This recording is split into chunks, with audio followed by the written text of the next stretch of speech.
Well, folks, it's November 1st. Halloween was last night, and I still have a little bit of mascara on my eyelids because, as you may know by now, I dressed up as Mrs. Ballgame for Halloween. UCLA cheer outfit from her junior year. I can still fit into it. Keyword still. And she dressed up as me. She went beard, she went jean shorts, she went full milk jug, and she was method acting all night long.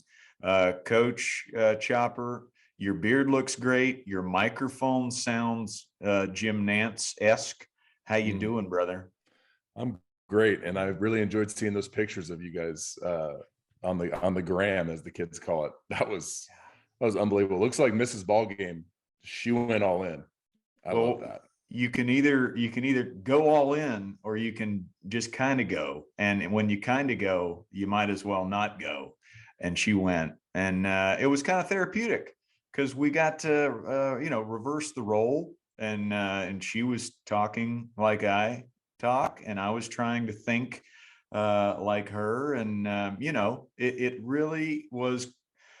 It was therapeutic to step into the shoes of the other person, and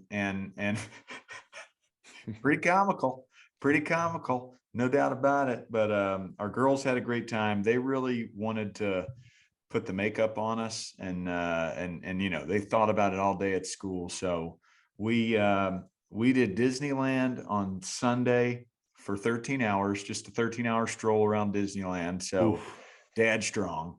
Yeah. And then Halloween yesterday. So how was your Halloween? What did the Chop family get into? Before I get into what we did, I want to just say, you can either participate or you can win, and you guys won on Halloween. You guys won. Okay? That's the goal, man. That's the goal. In the Chop household, first of all, Deb was Vector. Ooh. From Despicable Me, and she killed it. It was awesome. I'm not as fun as you guys. I don't dress up for Halloween. I was raised in a very, very strict Christian home. Still time to change. Halloween was still room to grow. Yeah, Halloween was not it. So I'm just I don't really dress up too often. So I didn't dress up. In fact, I was at the house because Boaz, our 8-year-old, decided he didn't want to go to school. He didn't feel good. So he wanted to not go to school, but then he wanted to trick or treat, right? And we told him, hey, dude, if you don't go to school, you don't trick or treat. That's just that's how it goes. And so I was at home with Boaz last night, and Noah, our 13-year-old, saved the day. He brought home 17.2 pounds of candy. Seriously, in a pillowcase. He weighed it, 17.2 pounds. So he saved the day. Bo's going to get his candy, and it was fun. That's a win. We had to tell our kids, hey, there's other kids coming after you, so it's one, maybe two. Yeah. And you can't just dump the whole thing, because our sister-in-law had we could have called citizens arrest on this. This was a teenager up near the age of 20 that went to her house yesterday and dumped the whole thing right into the bag. That's kind of like illegal, bad form. Yeah. I think you can get arrested for that. And so Noah, what he did, because I asked him, I go, no, that's a lot of candy. What was the play? He ended up going with a friend, so another neighborhood, different animal, right? And I go, Noah, what'd you do? And Noah went as Captain Condiment. So so he's got a mustard shooter and a ketchup shooter, and he was handing out packets of ketchup. He shaved his head, so he was full method acting as well. So he had this clean shaven, bald head. And what he did, because he had a military hat on with his whole outfit, he would get some candy, and they would say, hey, you can take a handful of candy, is what this one example he gave. So he did, and he goes, and he said, he told me, he goes, hey, I have big hands. And then he said he looked them in the eyes the whole time as he grabbed a handful of candy. And then he said he took his hat off, and he said shamelessly, I shaved my hat for this outfit. Can I take another handful?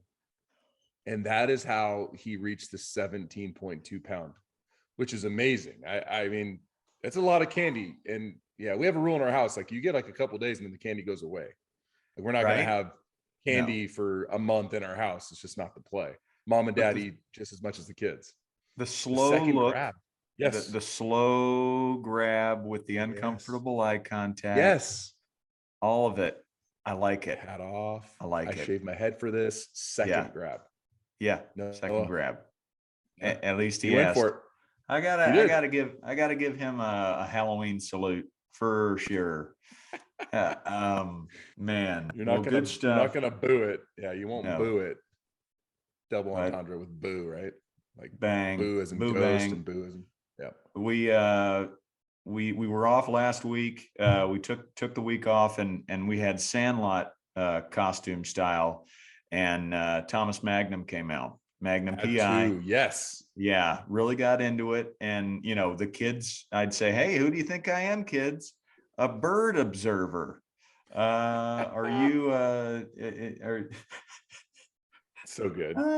They had no clue. And then I turned on the theme song, and this theme song is like 3 minutes long. So I've got my coaching staff up there and all the kids watching as we kind of role play a little 3-minute segment of Magnum PI. We're kind of moving around, looking through the binoculars, and they just had no idea.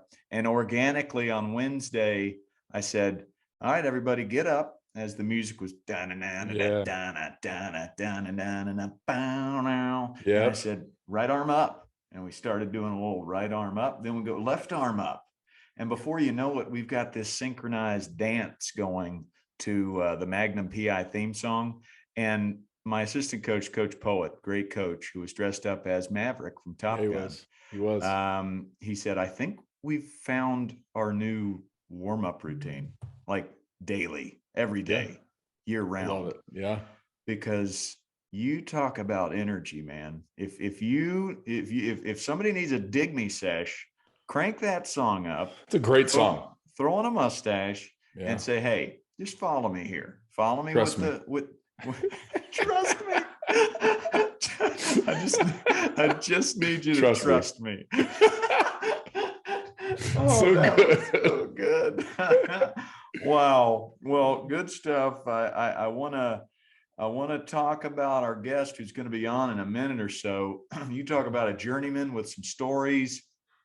I can't wait to just throw out a name of a teammate that he had and just say, anecdote, go. Let me have it.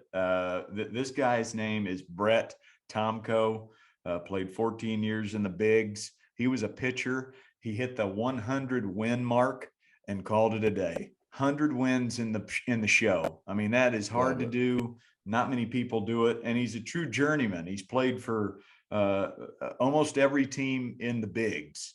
So he's got teammates like Ichiro and A-Rod and Jeter and Edmonds and Albert and Barry Bonds and Greg Maddux and Nomar. And I mean, the list literally goes on. So, I mean, I'm just going to ask him, hey, what'd you learn from Bonds? I mean, what do you remember about Ichiro? Tell me about Albert, like sharing a clubhouse with them. So a fantastic storyteller. This is going to be one of our fun ones. Before we get to him, this episode and these episodes here since we came back from summer break, brought to you by our 10 Patreons. Snaps growing. Patreons. The list is growing. And Michael Galvez, Jason Holzer, Atta Boy, Brad Smith, Mario Washington, Justin Brubelo, Pell's Law. Mm-hmm. That's Ricky Adam Alvarez, Joe Matias, Justin Sprague, and Michael Johnstone, all the way from Austria, listening and having some fun with our podcast. I did get a great email this week, once again, from a parent who listens, who said, your podcast, Talking Shop, is making a difference in our little league. So I just want to read this quickly. Your kind and encouraging words, Coach Ballgame and Coach Chop, they mean so much. As you know, this fall ball season has been tough on me, but something wonderful happened Monday night. My son was seen and heard consoling a teammate. I only heard about this, but the word was getting around pretty quick. A player struck out, came back to the dugout crying, and my son told him that everything would be okay, and even the greatest strike out. This kid's 8 years old, by the way. He also told him that this game should be fun and to focus on that. The manager's wife overheard this and told her husband. The manager said at that moment he had an epiphany and realized the competitiveness had gotten out of control. He realized that these kids should be having fun. Jameson's response, I just did what mommy asked me to do. And I just got to give an attaboy to Jameson. 1, 2, 3. Attaboy. Attaboy. Good job, Jameson. It's been a journey of a season for that dude and that family, and they really leaned on this podcast to kind of get through it. And what happened? The kid taught the coach. The kid let the coach know, just by an act of kindness, just by raking, you know what? I've been doing it the wrong way. Right? That coach didn't listen to any of these podcasts. That coach didn't listen to the Mookie Betts or the Nick Swisher interviews. He watched an 8-year-old be nice to a kid after a strikeout, and that's when the light bulb went off. Fired me up, buddy. So, yeah. How'd that make you feel when that one came through? Like emotional, like that makes me emotional, because it's like, that's how we can make some change in a good way. And sometimes, especially the way the world is now with so much division and all this stuff, that can become overwhelming, right? So you don't know how can you help. And this is how you can help, dude. Like, just be nice, be kind, like look for an opportunity to lift up a brother. Pretty cool. Just so proud of that kid and that family. And his dad, Coach Dogpile, is one of our Patreons, and he's a coach. He umpires Little League, and to be able to see kind of the full circle journey and see that coach who was all about the win and all about yelling at his players if they messed up, to see my guy just be nice. And then that coach kind of changed his lens and started looking through a different lens. Maybe we are doing something right, Coach. Maybe we are. Hey. You know who else is doing something right? I do. I can see him. He's handsome. Yeah. Ladies and gentlemen, he was born in Ohio, grew up in California, lettered in baseball and hoops in high school. Division II national champ at Florida Southern. Division II pitcher and player of the year, if that means anything to you. Pitcher of the Year award in Division II baseball, now named after this gentleman. Second round pick in 1995 by the Reds. MLB debut in 97. Traded for Ken Griffey Jr. in 2000. Whoa. And he's one of the most handsome guys to ever come on our podcast. Snaps for Brett Tomko. Thanks. What's up, fellas? That's the best introduction ever, right there. There Not it the is. baseball stuff. That the reason you referred to me as handsome, which Handsome, bro. I don't think I've ever come on a podcast someone dropped that on me. It's great, hey, man. It's great. A lot of people think it's a prerequisite to come on the Talkin' Shop podcast. Chopper, meet Brett. Brett, meet Chopper. I mean, you guys are you're cut from the same. I feel cloth. like we know each other. Somehow through the ranks. Baseball is such a small circle. It really is. So, starting to listen to you guys and hearing the stories, and then Chopper talking about the Dodgers and this and that and San Francisco. And it's like, we know all the same people. Yeah. I mean, I probably could throw out 10 people and you're like, oh yeah, I know that person. Yeah. And it's amazing. And even take that on a level, get back into youth sports, the amount of guys that I run into on a weekly basis is incredible. And it's like, hey, I know so-and-so. I was so-and-so roommate in college and I played with them. It's been crazy. It's been a crazy ride, especially after getting out of baseball. Yeah, it's great, man. Yeah, great to meet you, and really excited to get into it with you. Just because I know you've got so many life skills. Because when you're, I mean that, because when you've spent the 14-year career like that, that means you were valuable. Someone saw value in you, and that's oftentimes more than just what's on the field. That's what you bring in the clubhouse. That's just who you are as a man and your character. So it's really cool. Really appreciate you being on. It's great to officially meet you. Yeah, I appreciate that, guys. That's something I took a lot of pride in playing. I think I was a journeyman. I mean, put it any way you want to slice it. I never wanted to be a journeyman. I never wanted that label, but that's what it turned out to be. But that's exactly what I thought of it. I had value. I brought something to the table. I wasn't the number 1 or 2 guy that went out there and dominated every single game. I had my struggles and ups and downs, but you know, I always said I wanted to be the hardest working guy in the clubhouse. And if it came down to 2 guys that were equal skill wise, that a GM might say, hey, I really like this guy. This guy brings a lot more than just what he can do on the field, what he can do with the clubhouse, what he can do with the young guys. And I think that's one of the reasons why I stuck around so long, especially after 09, I broke my shoulder, I came back, but I signed up to be the guy in AAA, the veteran guy that would go down there and grind and be an insurance policy for a team, but to really help mentor the kids that were coming up and try to be that influence. And I took a lot of pride in that at the end of my career. It's a beautiful thing. For the listener, go over to the YouTube and check out his backdrop. And it is, it looks like it's every jersey he wore, which is about 47 uniforms. What's your maybe top 2 behind you there, BT? Oh, it's funny. I collected a lot of stuff. I have a whole nother section on the other side. That's my favorite thing. Was there's a thing of baseballs. It's every single catcher that caught me in the big leagues signed on a sweet spot. Come on. And I started doing that, and it was really, it's probably one of my one thing. I'm looking at it right now, but in this one,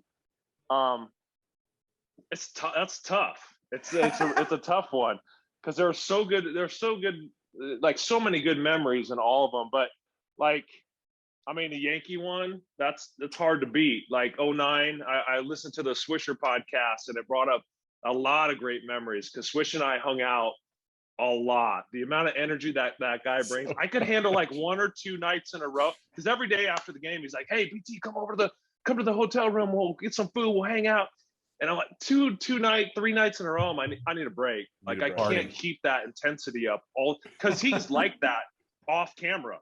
That is truly Nick Swisher, and people don't really get that. But a couple nights, I'm like, I'm good. I got to go rest. I got to get back. But there's a lot of them. I got my first uniform, my last uniform in front of me, and those were special ones. But I got every single uniform.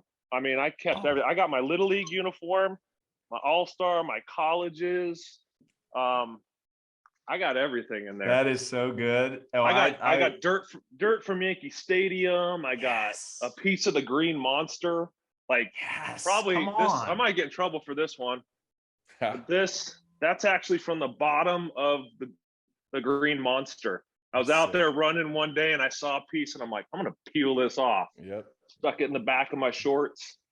So there's a lot of good memories up there. And you understand the significance. You understand the significance. And like, I'm coaching high school now, and I'm trying to instill in these kids, like, someday no one's going to want to give you a jersey. You know what I mean? So you know what that means behind you of like, this was another opportunity. This was another year where someone said, "Hey, dude, we want to give you one of our 25 jerseys." It's sick. Listen, I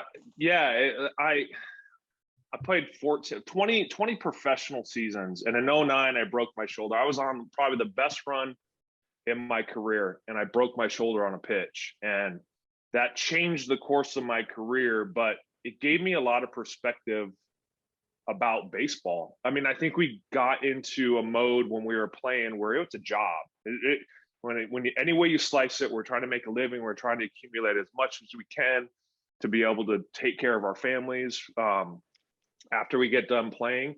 But you forget it's baseball. And sometimes you lose that perspective. And when I broke my shoulder, I was told by 4 orthopedics, that's it. Like, you're not going to be able to pitch again. You'll be able to play some catch with your kids. And I was like, I'm not going out like that. So I ended up rehabbing, going back to A ball, double A, triple A, got back to the big leagues. And that's when I had a true appreciation, I think, for what I got to do and what MLB players get to do, and really love the game more than I think I ever had. That first outing back after breaking my shoulder in Texas, I literally cried coming off the mound to realize like how fragile that is. And I wish I could go back and tell the young guys, like, drink it in, drink everything in every minute, enjoy the plane flights, enjoy the time in cities. Like, I don't go back to New York City all the time. I wish I went out and saw everything, but drink it all in all the time. The relationships you build, that's probably the most important thing when it comes down to it, because at the end of the day, I say this all the time, at the end of the day, nobody cares about your stats. Nobody can tell you how many wins I had in, 2000, but you want those people to say, hey, did you play with Nick Swisher? Yeah, I played with Nick. He's a great guy. One of my favorite teammates. Because at the end of the day, your character and what you bring to the table there is the only thing that matters after you're done. It really does. I mean, I truly believe that. Timestamp it. I'll be putting that one up on the social medias right there. I want to unpack your playing career. It's going to be really fun for me to just throw out a name. It's going to be a tough one to do. Oh, Coach. we're gonna grind. It's going to be amazing. But let's talk about now. You've got 2 teenage boys, twin boys, and you've coached them through their little leagues and travel ball lives. And this is from your Instagram. I just want to read it, and then you can kind of unpack 14 years in the bigs, but what have you done the past decade? You've coached kids, which is something we're trying to do, which is teach parents and coaches how to look through the right lens and coach the right way. We came up a little short in the championship last night, but what these kids did this summer was absolutely amazing. And this is in your local little league in Southern California. Most people thought we would lose 2 in a row and be out of the tournament. They beat some talented teams, battled all the way through the championship game. They represented our little league with sportsmanship, dedication, perseverance, resiliency, and loyalty. I think the most underrated and most important thing a team can have is chemistry. This team over the last month or so became a family, built that chemistry, and it showed. We all wanted to win, but at the end of the day, I believe that a ring, a trophy, championship banner is not the important thing. It's not the prize. The prize is the journey, and what an amazing journey we just all had together. You just talked about, what do you remember from your playing days? The relationships. Yeah. And now you're trying to instill that in the kids. I think my question for you, because this is beautifully written, and we're all running down the same lane trying to make youth sports better. What's been the most difficult obstacle in trying to preach this message to your community? I think the most difficult thing with everything, I think when I first got into it, you'll appreciate this. I come from like the big leagues, right? And I'm like, I'm going to coach my kids in T-ball. Here we go. I'm going to make these kids, they are going to be big leaguers. Like, that was my 6-year-old. So I get out there, my wife's like, you ready for this? I'm like, yeah, I got this. This is easy. 13 kids. And I get out there and I'm thinking like, arm swing, strong front side, like all these terms that, when I throw a bullpen, my pitching coach is saying all this stuff, get loaded on your backside. And I would be that picture after you come home where I got like maybe an adult pop, my hat sideways, just shoveled. And my wife goes, how was it? I go, I'm so overmatched.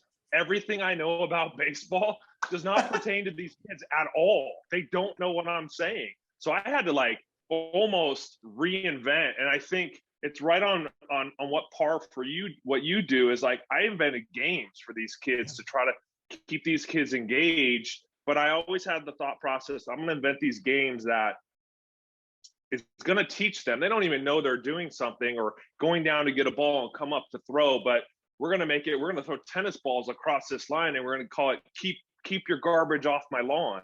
And these kids thought it was the funnest thing till like they were 12 years old. They'd be like, Coach, can we play garbage? And I'm like, now it's dodgeball because you guys can throw BBs and you're going for people's faces. When it was T-ball, it was just throw the ball back and forth, keep it off my lawn for 30 seconds. And it was great. And I came up with obstacle courses. So I had to like learn how to coach these kids to an understanding or a way that they would understand it more, but always conscious of how can I get the most out of these kids? And the biggest thing, as you know, is I got to keep this fun. I got to keep this engaging or I'm going to lose these kids. And my goal was to take every one of those 13 kids and make it so everyone played all through Little League. And I had a couple kids that fell off just because, you know, you get to the point where talent wise, you know, the parents are like, I can't send Johnny out there anymore. He's going to get hurt, which I was like, it doesn't matter. Just send him out there. We still are going to have fun. Like my son, Jack, he didn't love it. And this is my own kid, my own DNA, about 8 years old, like would cry every day at going up there. He was afraid of the ball. And I tried everything I could to just be like, it doesn't matter. Just have fun. Just do this. And it wasn't in it. And I tried. But my other kid, I mean, we're still doing it. But the toughest thing was with those kids is really keeping them engaged. It's a skill. It really is. It's a special talent to keep these kids really wanting to be out there and not picking daisies. And that was the hardest thing. And then as you get older, I think the most difficult thing is dealing with the other coaches, because I have a different philosophy about all this than these travel ball coaches that are win at all costs. We're demeaning these kids on the field. We're saying, why aren't you making that play? I have a big problem with that. And I'm not afraid to like call them out. That's probably, I should probably step back a little bit, but I'm not afraid like to call them out. Like, you really talk to your kids like that? You think you're going to get more out of them by saying, are you going to make a play today? Like, no, like it just happened last game. This kid made this play, barehanded this ball in a hopper, threw it across, bang, bang play. The coach is like, all right, here's the first thing you did wrong. And I was like, oh my God, can you talk to a kid like that? He's 12 and 13 years old. That kid ran off the field and I slowly started walking and he ran by. I said, I thought that play was awesome. Like, nice. That was such a good play. He's like, thanks, coach. And it's dealing with the coaches and some of the parents, and I'm blessed to have really good parents for my team. But those are the biggest struggles I have is realizing people have different agendas. People have different thought processes of how they're going to get their kids to the big leagues. And that's not my goal. My goal in this whole thing was at the beginning, make this fun enough that kids want to play baseball and love the game. And then as they get older, my only goal is to get these kids prepared as I can. So when they step on that high school tryout their freshman year, they got a shot to make that team. That's what they want to do. That's my whole goal. After that, and I tell my son that, I'm here to do whatever you want me to do, anytime you want me to do it. BP at midnight, I'm here. I'm accessible. But to a certain degree, it's up to you. And it's going to be up to him at a certain point where Dad can't be holding his hand the whole time. And that's hard for me because I've been his coach since he was 6, but I'm trying to prepare him and the other kids that at some point, they're going to get a coach that's probably not as fun as me and go out there and make these games. They're going to get a coach that's a yeller and a screamer, but I've tried to prepare them that like, you got to be ready for all this, but just, you got to process it and just still enjoy the game at the core. And even if that coach is screaming at you, you still got to keep your focus on what the game's all about. Chopper, I see your head. Sorry, like that you're was a lot. listening. It's beautiful. I get passionate about. And my buddy Chopper was bobbing his head like House of Pain was in his ears. Talk to us, Chopper. What does that make you feel? There's so much that you just said that I agree with so much. So I need to kind of prioritize what I want to touch on because I completely agree with everything you just said. What I just wrote down on my whiteboard is joy in your youth, dude. Like, you gotta have that joy. So for our young coaches, and you did it, Brett, as well, like, because you know what's down the road if they get far enough. Like, if you don't have that joy that you can fall back to and that passion for the game, like, you'll quit. You will quit. It gets hard. It becomes a business. College, it's business. Pro ball, it's extremely business oriented, and you lose that joy. You lose that gratitude that you found after you broke your shoulder. That's how you described it's how I felt, because played for 5 years, and then I was out of baseball for 8 years, and all of a sudden I was thrust onto a World Series winning team, and I had this joy and this, like, I was so grateful because I'd been on the other side where baseball wasn't, not at that level, wasn't in my life anymore. So joy in your youth is one. Coach, you touch on it, and then I have a question for you, Brett, but I want you to hit on this too. You said so many great things right there. Go ahead, Coach Ballgame. Well, I think something our coaches have to hear is when that kid was being yelled at and berated, you did something about it. And I think I should applaud you for that. And Chopper's got a story very similar where another coach was asking him, how do you think I approached that situation? And what'd you tell him, Chopper? Yeah, man, I had something similar where the coaches, it was the most embarrassing thing I had ever seen. And it was their whole staff got thrown out of a championship game. Their whole staff. They literally, and like, they didn't have enough kids because when the coach gets thrown out, especially an assistant coach, they take the player. That's the rule out here in Arizona. Probably the same out there. It's USSSA or whatever the case may be. So they're ripping off kids off the field, dude, because these coaches don't have any composure. So they go up to the tournament director. It's me and this other coach, and he says what he has to say, and then he goes, "Coach, what did you think?" And I stop. I go, "Do you really want to know what I think?" Like, "Are you sure?" Because I'll tell you. Yeah. But are you Sit sure? down. Sit down. Yeah, I'm going to tell you. And I said, honestly, that was the most embarrassing display I've ever seen. You've got kids that are looking at adults about how to deal with adversity. And I said, the calls weren't great. The umpire had a tough day, but you know what? God bless him, dude. He was looking for someone to watch his 2-year-old before the game started. So one of our parents watched his baby. Like, he's a human and he's doing his best. And it wasn't great, but that's an opportunity to overcome. That's what I teach my kids. You know what I mean? Right. Like, yeah, there's going to be bad calls. What are you going to do about it? You're going to cry, or you're going to get back in the moment and try to be great. So same thing, Coach Ballgame. Yeah, dude, I was like, most embarrassing thing I've ever seen. I'm embarrassed to be on the field with you. I had a coach. I had a coach in a tournament. This team had beat us in a tournament the year before. My team, I took all these little league kids that had never played travel ball and said, I'm going to try to like teach these kids what I think is. And I tell all the parents, I don't know everything about baseball. Just because I played Major League Baseball doesn't make me any better than anybody. Because like I learned stuff like ball game. Like I look at your Instagram and I see stuff. I'm like, oh, that's a great idea. And I'm applying this to 12 and 13-year-olds. If you're not willing to learn, even if you play at the highest level, you're missing the boat. You got to take everything from everybody. But I had the coach. They beat us. We came into the final tournament and Mercy ruled this team. And this coach was another guy like yelling at his kids. We go to shake hands and he comes up to me and he's like, "Oh, you're going to shake hands?" And I was like, "Yeah." He's like, "I'm not shaking any kids' hands. These are 12-year-old kids." And I said, here's my moment. Of course, I can't keep my mouth shut sometimes. I said, "Well, I'm going to shake every one of your kids' hands because they played hard and they deserve our respect." And we went through and I said, good game to every one of those kids because they played hard. They're 12 years old. They're playing hard. And for the coach to not shake my kids' hands, the person inside of me wanted to tackle him on the field. But like, I just was like, how dare him? And that's where that's my biggest struggle in travel ball. Cause it's like I said, I'm getting these kids ready for high school. That's what I'm doing. I'm not out there. I love to win. I tell everybody I'm the most competitive person on that field.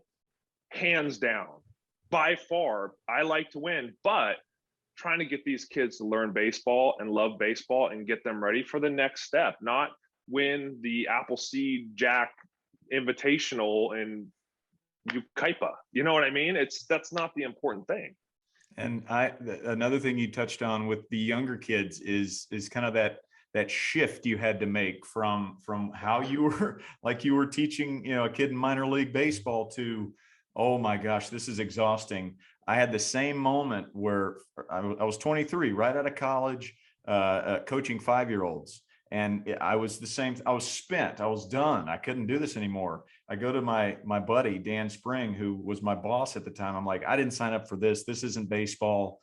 And slowly but surely, he and another mentor, Sean Flicky, kind of guided me into a place of selflessness. It takes an act of selflessness to kind of shift the way you're thinking. Like I was trying to wean out the non-elite player and basically say, go play tennis. This isn't for you. And that's fine. I had it backwards, and it took that choice to just be selfless, and then came the fun, then came the games, the ideas to engage and make it joyful, and even to the point of a travel ball 13-year-old coach about 50 13-year-old travel ball players. The moment that they're going to be super engaged and the most life is when two kids are doing a staring contest. I promise you. Or maybe haven't done it. I might do it next practice. I'll tell you what though, the best I get out of my kids is I usually give them a choice. We'll do a fundamental. I'll work a fundamental, still make it like entertaining and fun, but then it's like we come to the time where we're going to get some swings in, and it's usually like a coach pitch scrimmage or batting practice or whatever. I said, what do you guys want to do today? You want to do this or this? Most of the time they want to play OTL, over the line, because these kids have never played it, and it's what I grew up playing. And it's a way for me to go, okay, they're having fun because this is a game other than baseball, but the principles of it, work the ball up the middle, infield, communication in the outfield, all this stuff on a little condensed field, where I'm like, this is great, because all the stuff that we're practicing, they're applying in this game that they think they're just goofing off. But this whole time I'm like, dude, they're, soft toss, drive it up the middle. Hey, look at where the fielders are. You can work the ball that way, stay inside the ball more. And I'm like, gosh, these kids don't understand. Like, this is great. As a coach, I'm like, this is perfect, because they're still working, but they're getting more out of this than just going, some days we do BP, but just the monotonous BP, they're getting more out of this, and they're having fun, and they're sponges now. And now I can make suggestions. Hey, you got to communicate a little bit better. Somebody's got to say, I got it. And they get it, instead of just hitting 100 fly balls to kids where they're standing in line. They don't. Like, it's retraining everything. But a staring contest, I'm going to throw it in there. I'll videotape it for you. Bang, do it for sure. Well, yeah, I mean, that's teaching 101. I was going to teach math before I became a baseball coach. And one of the first things we learned is kids are going to learn more when they're engaged and when they're having fun, even to the point of, hey, kids, you come up with a new rule for this game, or you come up with a brand new game to implement this skill. That's what I love about banana ball, right? Yeah. The walks are no fun. So when somebody walks, all 9 players have to touch the ball and see how far the runner can get. Well, I messaged Jesse. I'm in. I'm pitching. I told him, I said, you let me know. They come close to us. I'm like, I'm in. I'll train for like a month to go. Anytime you can tow me up on a rubber, I'll be 50, I think, at that time. But I'll still run it up in the 90s if I have enough time. So I was like, anything you want me to do, I'm in. I love it. I love getting on a field. You tell me when and where, I'm on it. So good. Well, I mean, all that to say, I mean, the coaches that are out there, and I got a video from another Patreon who wants to start his own sandlot, and he's helped me coach a bunch of sandlots around the country.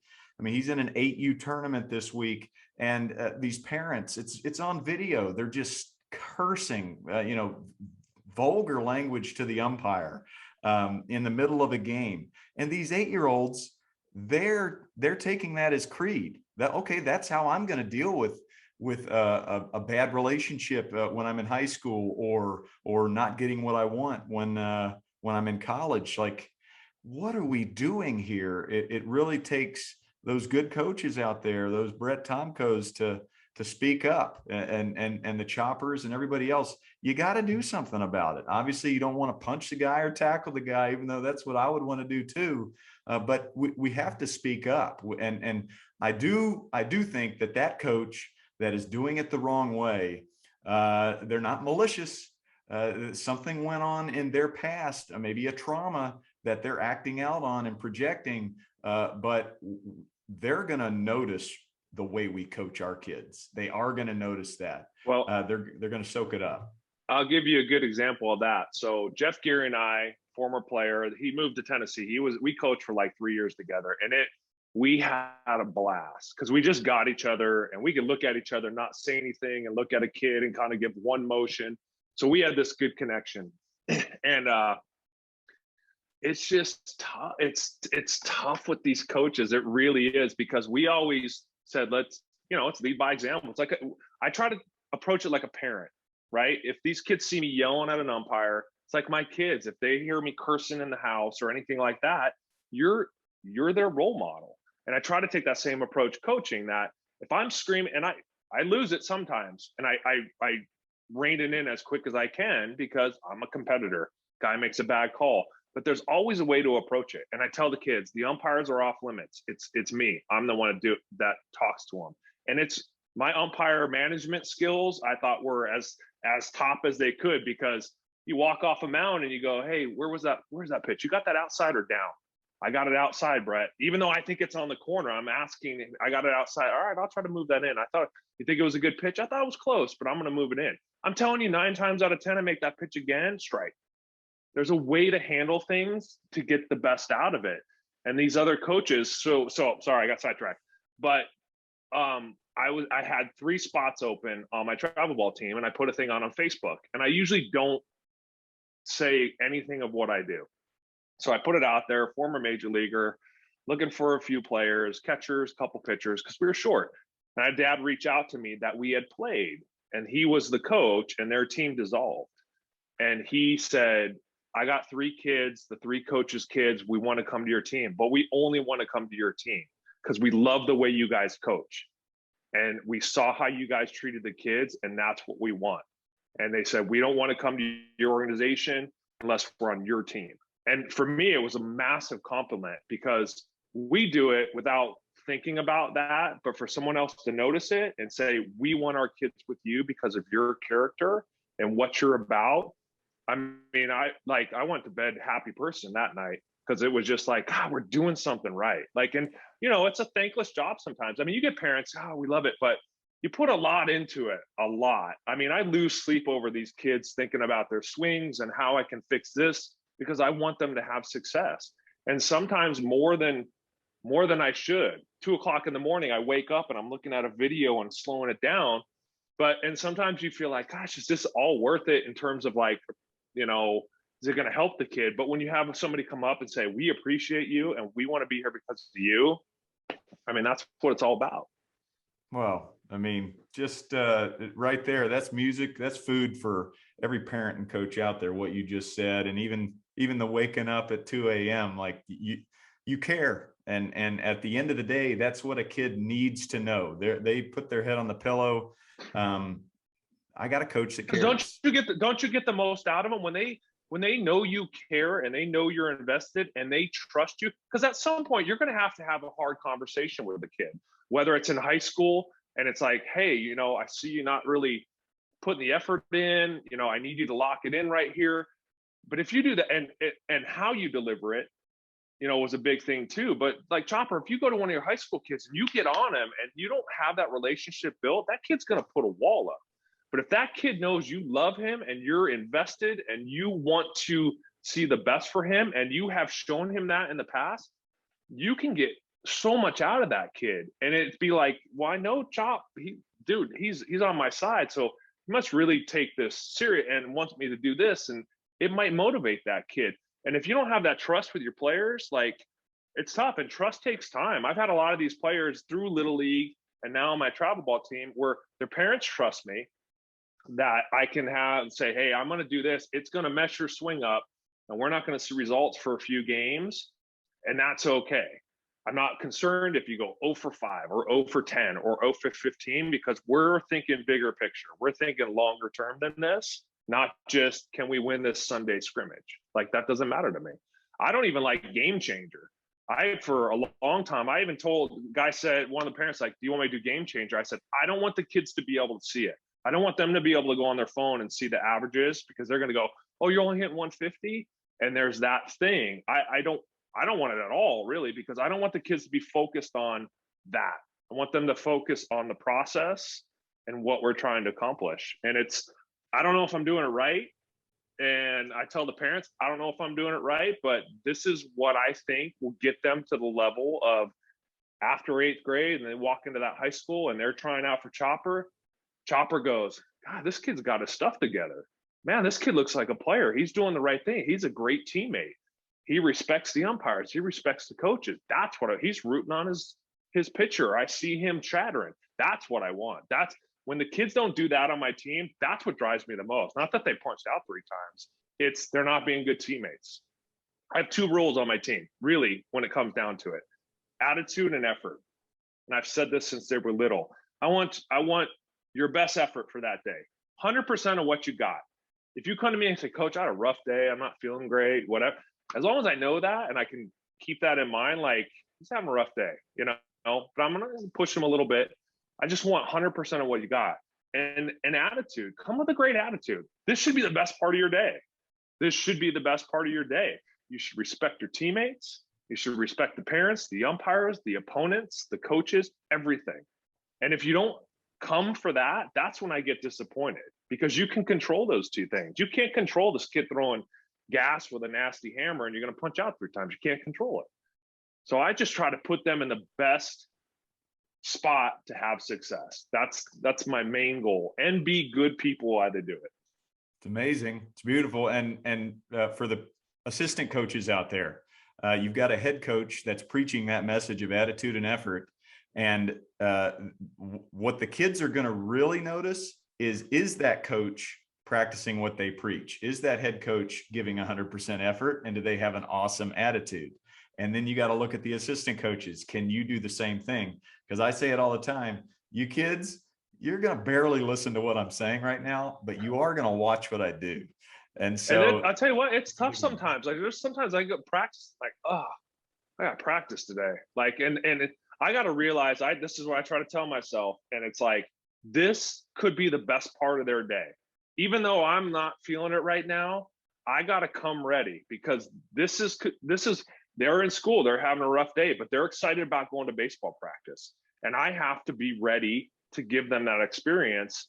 So that's the best 1 hour or 2 hour chunk of their day. That's my responsibility, is to be there and be accessible and be ready to do it. And you know, there's some days you show up where you're like, God, man, these kids are driving me nuts, because it's a fact, right? Like it is a fact, but you put that aside and go, I got to get everything I can for these kids for these 2 hours. And it takes a village. I mean, you've got maybe you've got the Jim Carrey energy one day, but there's that one kid not vibing with your Jim Carrey energy, and you need that wise sage Jerry Manuel to just sit beside that kid and say, "Hey, what happened at school today? Everything okay? Well, let's just have a chat for an hour." You know, and I'm not going to discipline. I'm not going to go, "Hey, go run." Like, I'm not a big like punish coach. It drives me nuts when coaches are, and I know a couple, and I'm trying to be an influence on them so they see it subtly, and make comments about, like, when somebody does something wrong, I'm like, and he'll say, like, "Hey, just make him run." I'm like, I don't want to do that. Like, he's just going to be miserable and have a worse attitude. Why not pull him aside and say, "Hey, what's going on?" Like, talk, like you said, have a conversation. And say, "Hey, this is what I need right now. Let's try to like flip this right here and make this a very positive day, and let's get it." Instead of being like, "Give me 50 sprints," and make this kid I hated that as a player, and I know how I handled that as a player, and I shut down. And I didn't want to be there, and I wasn't going to get any better because of it. It's awesome. Well, you listener, you might be wondering, where's all these gems coming from with Brett? Well, he played with names like Larkin and Deion Sanders and Albert Pujols and Barry Bonds and Greg Maddux and Trevor Hoffman and many, many other big names. And this is a tease. I'm going to throw those names out there and just an anecdote. What you learned from them? How are you a different dad or a different coach or a different person because of them? So that's a tease. But Chopper, I've been hogging this interview. Back to you.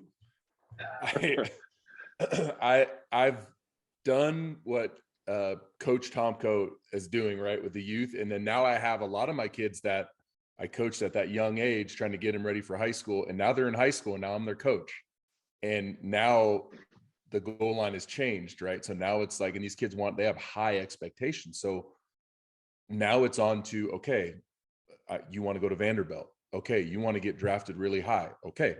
So as a youth coach, I have a ton of positive emotional or relational deposits in their bank account, right? So Brett, you talked about, like, they have to know you care about them. I've had 2 conversations in the last week with kids because I have to coach them differently now, right? But I never miss the opportunity to tell them how much I love them and that I'm for them. I had tears in my eyes in front of my whole team talking to one of my kids and saying, I cannot wait. And I might get emotional right now, but I can't wait until you give me the phone call and say, hey, coach, I'm going to Vanderbilt.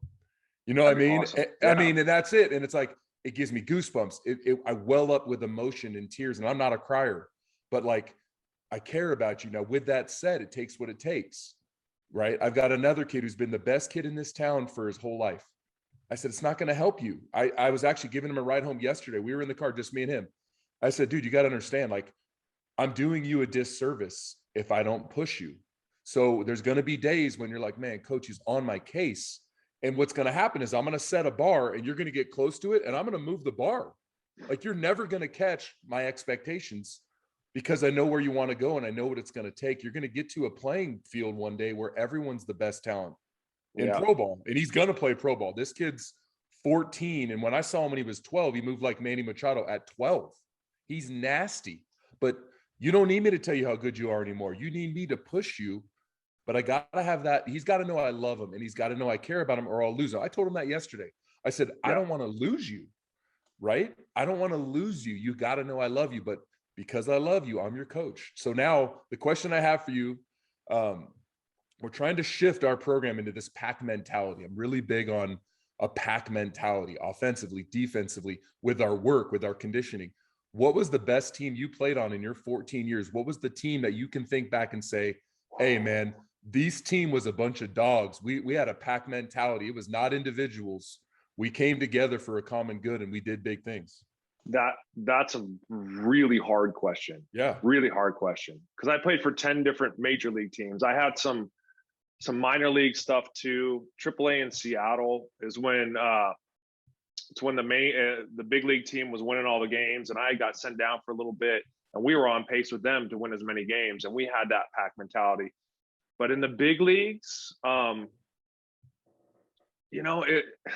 that's a really hard one.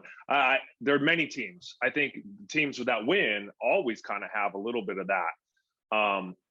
But Cincinnati, on paper, in '99, we should not have won 94 games. No chance we should have won 94 games. We had Larkin. We had some all-star. Larkin, Reggie Sanders, Dion. No, Dion wasn't. Yeah, Dion was there. Greg Vaughn. Dion wasn't there. Greg Vaughn. So we had some all-stars, but, our pitching staff was me, Dave Burba, Pete Shurik. Not guys that you would go, wow, this is a Scherzer and DeGrom type situation. But we were winning ball games. And I still remember Larkin. This hits on you, Coach Bowl Game, a little bit. But I remember Larkin one day, we were at his house on an off day, and we're all like swimming and barbecuing. And we all hung out, and we all liked being together. And we all liked going on the road and going to get dinner or going paintballing on an off day. And we built this.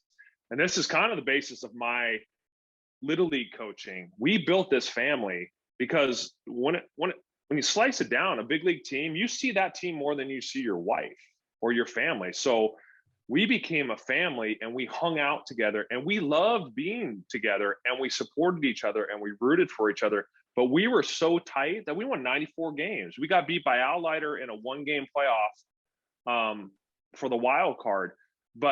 And then afterwards, we went to the local bar and hung out till 5:30, 6 o'clock in the morning because we didn't want the season to be over. We didn't want that family to split apart. And that team, that's kind of how I try to run my Little League teams. I throw so many pizza parties and water slide parties and, try to get the kids after the game to hang out because I want those kids. They don't all have to be the best of friends, but they got to have a respect for each other and want to see each other do well. The Yankee '09 team, I was only there 3 months, but that team, that was something special. They brought in some good guys, Sabathia, AJ Burnett, Swisher, those 3 guys alone, Pettit being there. There was a sense we knew that year that we were going to win. It was just one of those years. And I signed there because of that. I saw those signings and they reached out to me to come be in their bullpen. And I never wanted to be a Yankee. Didn't want to wear pinstripes, didn't like going to New York. And I was like, this is the year they're going to win it. So why wouldn't I take a shot at this? And I signed, and it was like to put on those pinstripes and to be part of that team and that history. I knew they were going to win a World Series.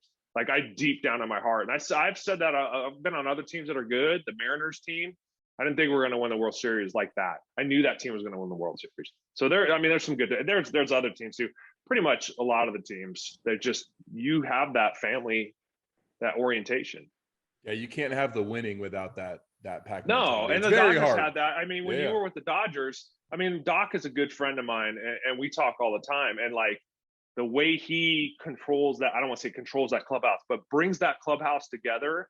I mean, I take it from everybody. I take it from you, ball game. I take it from Doc. I take it from all these coaches. Like, how can I build a better coach? You know, I take this chunk from Dave, this chunk from you, this chunk from you, and I build this. That's how I related my pitching. If all these pitching coaches, you have all this stuff thrown on this big sieve, and you're sieving through this thing, you're like, ooh, that's a nugget right there. I'm going to take that. This pitching coach, ooh, that's a nugget. And some of that stuff falls through because it doesn't make sense to you. But I try to do that with my coaching now. And Doc in the World Series, I think Doc's amazing. Every time they say, should he be fired after the season? I go, these people are out of their minds. This is the best coach in baseball. And just because they didn't get to the World Series, it's hard to win a World Series. Everything has to go perfect. But the fact that they've been there 9 years in a row in the playoffs or whatever, 11 years or whatever it is, that is amazing. And he is the one that is keeping that team tight and cohesive. And it's hard to do. It's hard to do with 13, 12, and 13-year-olds. Yep. Doc, I texted him a couple days ago too about just like, he's the best leader I've ever encountered in any walk of my life ever. And you can't walk away. You can't walk away from a conversation with him and not feel great about you and like skip away. I took a friend down to Petco. Yes. I took a friend down to Petco with Ty and one of his friends, and we had BP. We went, early BP. We're all roped up. Dave came over, and my friend is a diehard Yankee and Padre fan, diehard. And Dave came over and was talking, and there was a gentleman in a wheelchair, and he sat engaged with this man and talked to him and asked him questions. Who your favorite player? Sandy Koufax, this whole thing, and then talked to us. My friend was like, he's one of the nicest people I've ever met. He's like, I'm going to have a hard time rooting against them now. And he's a diehard Padre fan. He's like, I kind of want the Dodgers to win now. And that just goes to tell you how great of a person that Dave is. Yeah, we could spend the next hour and a half talking about him because it's so unfair what's said about him. Everything, hindsight's easy. Well, why did he make that? Because it was the right decision for the moment as far as the information he had in front of him. You know what I mean? And more important than that is who he is as a man. And that is it for me with Doc, is like, he's the best. Like, I was in all those coaches meetings and he asked every single one, everybody's opinion. Like, this is in spring training. So you walk out of that room skipping, like you said, like, hey, my voice matters. Yeah. Hey, I'm a big part of this thing. And that goes from that's everybody in the organization. Andrew Freeman, same. Yeah, take it down to like when am I coaching? When we have the little banner on the fence, it doesn't say manager, coach. We're all coaches. I never put a label on because we all matter just equally as much as anyone else. Yeah, I'm making the lineup, but like my philosophy, and it has to do with how Dave does things and how he that stuff all matters. And other coaches I had, I think of us all on the same level when it comes down to that stuff. No doubt. Everybody's voice matters. Yeah. So I'm the same with my staff. And I just added my brother-in-law, who we played college together. And I was like, dude, hey, what? And I married his twin sister. So, and we're still married and we live 30 seconds away, but he's super busy with life, And I've been on him for you. Okay, I need you on my staff. So I got him to commit to home games. And he's my bench coach. I'm like, dude, you're my bench coach. Let's go. And I'm waiting for the local high school to reach out to me. And my kid's 2 years away, but they make that phone call. I'm in. Like, good, because we can play each other. Let's go. Oh, we do? I know I've said we can. I'm in Arizona. Oh, no, I was like, you come down here. No, I was will. in Arizona. We can set it up. Yeah, I will. I'm coming out to Ocean View in January. We're going to play them a 3-game series. Let me know. I'll come out there. Yeah, 100%. For sure. It'd be great. Ooh, I'm digging this. I also think like we should just combine forces with Nick Hundley and other local great coaches, Doc, like run the best youth baseball camp of all time with the best coaches you could find. It would be easy on the down planet. here because there's a lot of guys down here. Hun's We a do great Hundleys. dude, man. We do Hundos. I run his camp every we do it every January in San Diego. Yeah, he's a good dude. I Great, mean, and anytime I'll come to that. I'm in. Okay. I'm in for all that. I love just being out there. Dark box it. You're in, dude. Yeah. Boom. I'm writing a book right now, what my friends have taught me. And, Doc Roberts taught me how to make somebody feel more joyful about life after just spending a few minutes with them. That's what he's taught me. My dad, red clay, like he just taught me to think about nothing but red clay in game. There's no pressure to succeed. I love that. Some bite-sized things they've taught you in your playing career. Let's start with Ichiro. Oh, Ichiro. Ichiro is amazing. Like that. Gosh, that couple years with him, I've never seen someone able to do whatever he wanted to do on a baseball field, which was amazing to me. He literally could go, where should I get this hit? Then you go, I want to see you get a hit between the shortstop and the third baseman. And he would go up, and it didn't matter if it was 6 inches off the plate, he could do it. But he was meticulous about his approach and batting practice and how he was process. I'm a big process-driven person.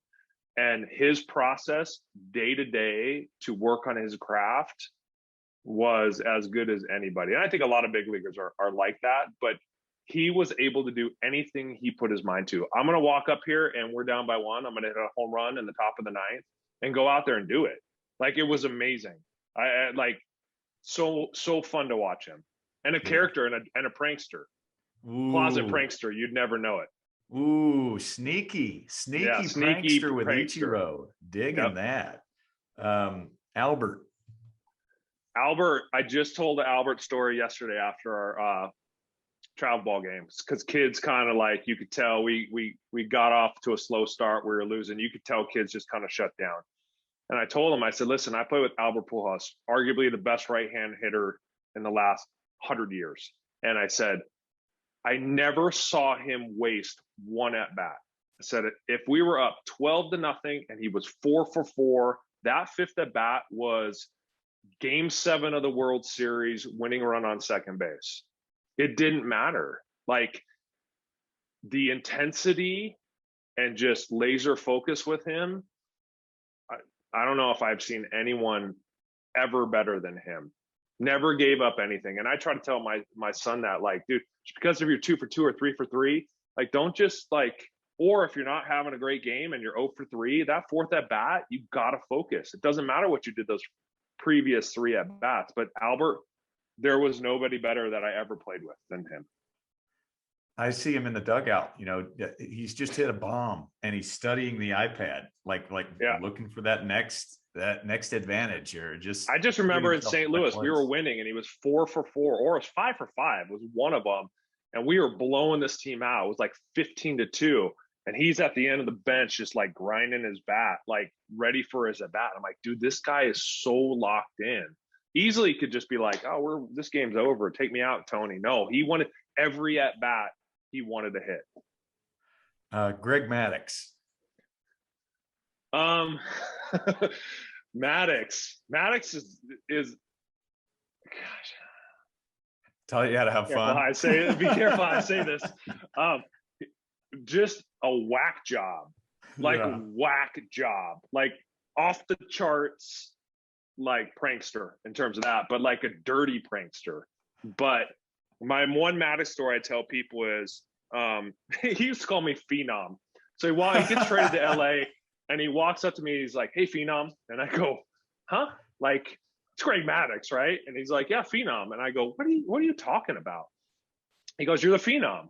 And I go, and I'm super confused. And he goes, oh yeah, you were on Rome show one day. And me and Smoltz were driving in the stadium. And I said, who's pitching today? And they're like, oh, Tomko's pitching. And I was on the radio. And I guess I said, like, oh yeah, I've just been kind of going out there and even with my, when I don't have my great stuff, I'm just, going out there and dominating games. And I don't remember saying that, but so he was just, no, a dominator. That's Phenom was Larkin. Maddux was dominator. And he goes, you've been the dominator ever since. We're talking like 15 years. So he's like, every time you're on the mountain, like, oh, dominator's towing it up again. And I was like, how cool is this? Greg Maddux is calling me the dominator. Like, that's the best. But he's like, dominator, come here, sit down. And he goes, what's this guy going to do at this at bat? And I go, how do I know that? And he goes, just take a guess. What is he going to do? I'm like, I don't know. He's going to ground ball to short. He's like, pop up to second. I go, okay. Sure enough, pop up to second. And I go, what? Like, how'd you know that? And he goes, well, at first, and he was screwing around all game, but he was paying attention. He goes, the first at bat, this pitcher did this, then he went down and away and did this, and he pulled over, or he popped up to third base, but this time I think the pitcher's going to do this to him. He was paying attention at all times, like at all times. And I was like, how do you, I couldn't focus like that, but he could do it and screw around at the same time. But I mean, no, I don't know if there's a pitcher besides Nolan Ryan better than Greg Maddux.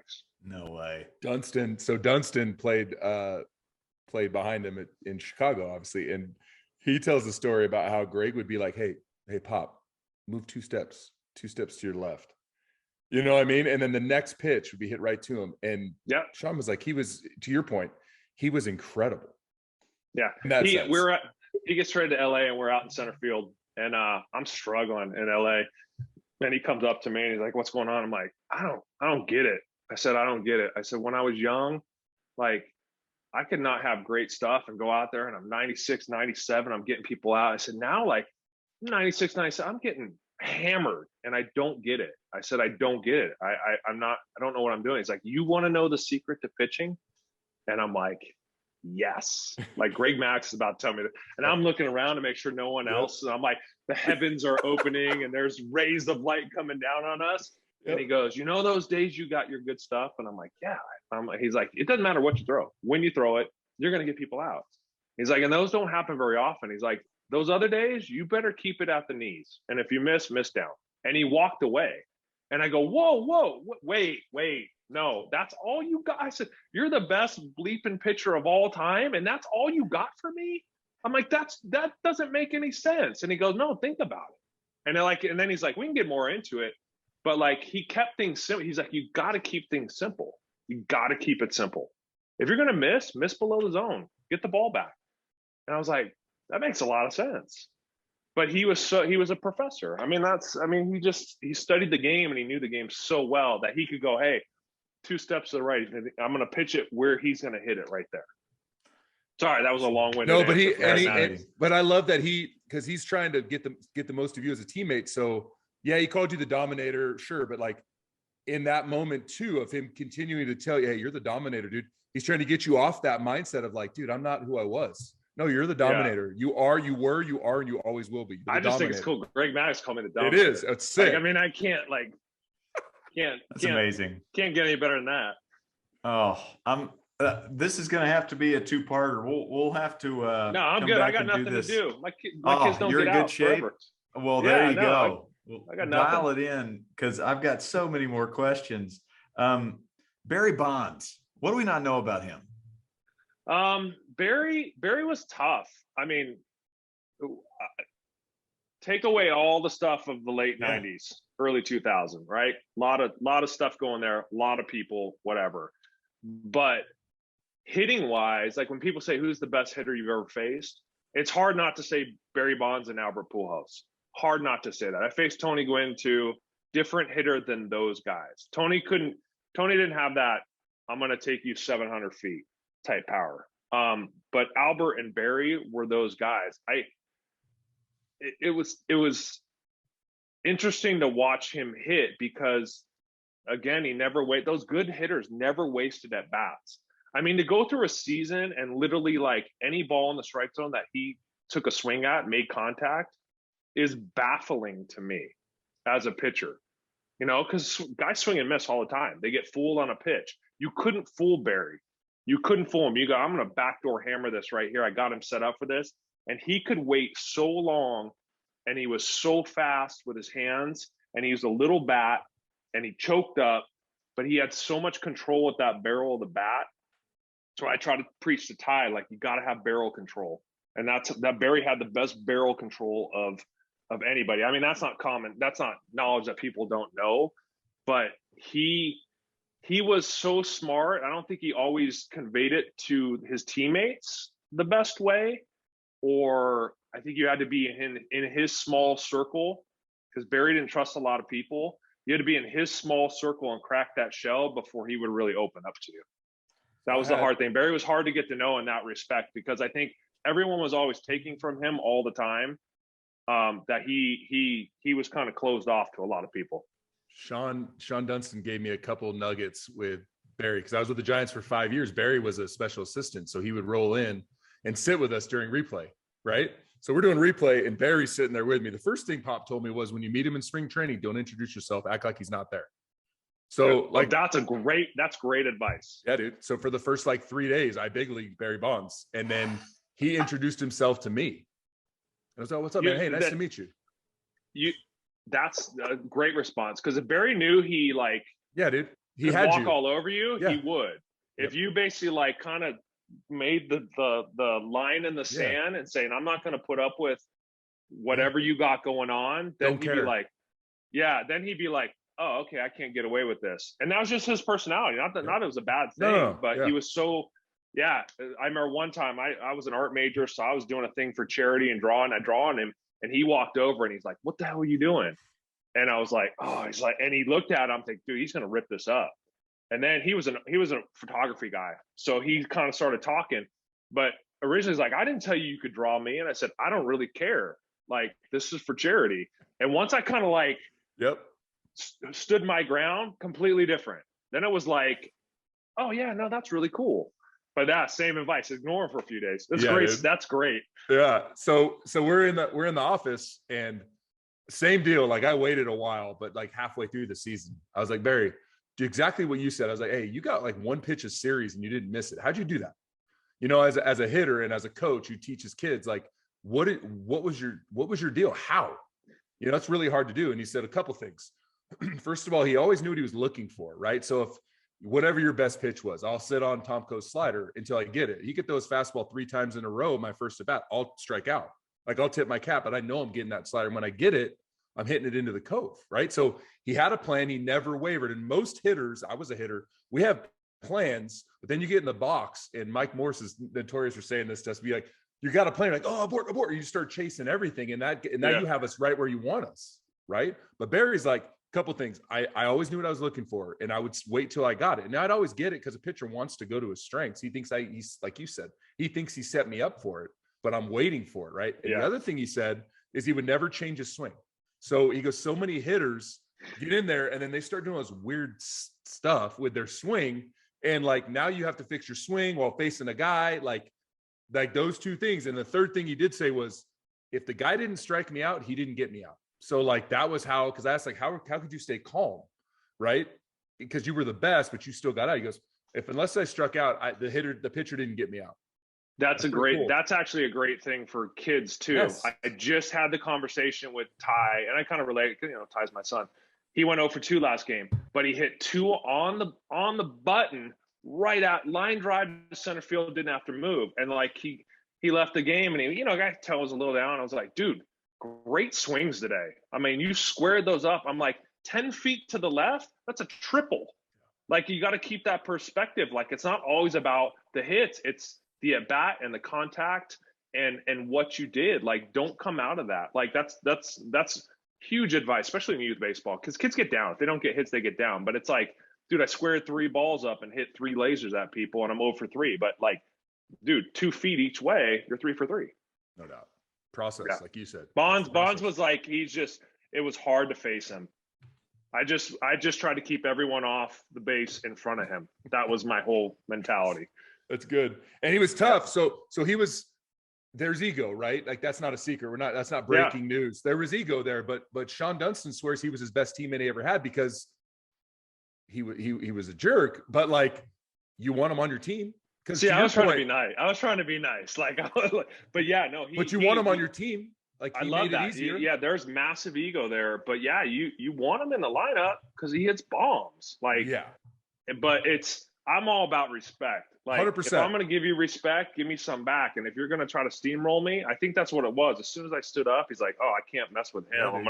I'll talk to him normal." And that's fine. Like, you got to read people and understand people and know how to like pull the strings and deal with people, really, because you're not going to encounter people that are like Dave Roberts all the time. It's just not going to happen. And you're exactly right. You said it right. Like, he wanted to know that you deserve respect. Like, you earned his respect, and by you just holding your ground, he's like, "All right, dude, I respect you." Barry Bonds, differently. First game I ever faced Barry Bonds. Fastball in, breaking ball for a strike, fastball away, painted on the black. Strike 3. Next time I faced him, fastball in, dropped a hammer. I'm like, I'm going to paint this one away again. He hit it like 450 the other way in Cincinnati in the second deck. I was like, I got him. I got him set up again. But he was like just waiting. He's like, this kid's going to do the exact same thing he just did. I'm going to wait for that pitch, and I'm going to crush it. I never did that again with him. So we had, and Coach, we'll get back to what we're doing. I got one more on that.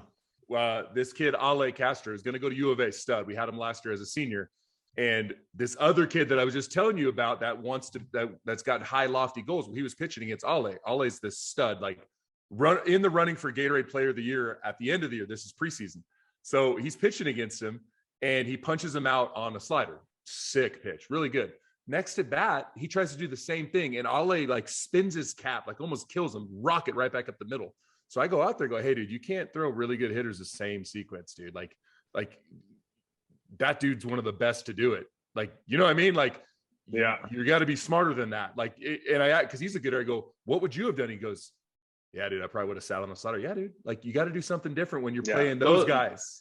Those elite hitters and elite pitchers. And like I said, I was a journeyman. Like I bounced around. I mean, I pitched a lot of innings, but those elite guys, they're something special. Yeah. Like Kershaw, what he does, like I'm a big Kershaw fan. What he does year in and year out, I don't know how those guys do it, because it's so easy to have a bad game. It's so easy to put up a 5 spot on any given game, any inning, and those guys rarely ever do it. And I don't see how they do that. I really don't. I think it's those guys, those DeGroms, those Scherzers, the Verlanders, the guys that perennially win 15 to 20 games every year. I don't know how they do it. I really don't. I'm baffled by it. Seeing Kershaw do like ghost bullpens, right? Yeah. So he'll be in the pen and he'll be throwing his game without a ball, without a catcher, and he's in there grinding, and you're like, "Oh, okay. All right." Yeah, you get it. You're like, "Oh, I get it." Yeah, that's the difference. Yeah. Crazy. So good. Well, in episode 2 with Brett, we'll talk about Zach Greinke and David Wells and A-Rod. Zach Greinke. I mean, Zach Greinke. Wow. So there's a lot to unpack with him. He's a great dude, man. Zach is actually a really good dude. Like, it's reading people and understanding them. I'll tell you, Zach. So Zach had some social anxiety. Yep. Didn't like to be around people. I remember spring training. He wasn't doing well in spring training, and he was just off by himself. I'm like, what is wrong with that dude? Like, I even asked people, I'm like, dude, what's wrong with him? Like, he's got, he struggles around people. So I got to know him a little bit, and I knew that I could walk up to Zach and be like, "What's up, Zach? How you doing?" And he'd just be like, "Not today." And I'd be like, "All right, bud." And I'd walk away, right? I knew it. But then if Zach came down and was like, "Hey," and then he started something or he was engaged, I mean, it was like a plethora of stuff, like just to go, dude, this guy's really interesting, like really interesting.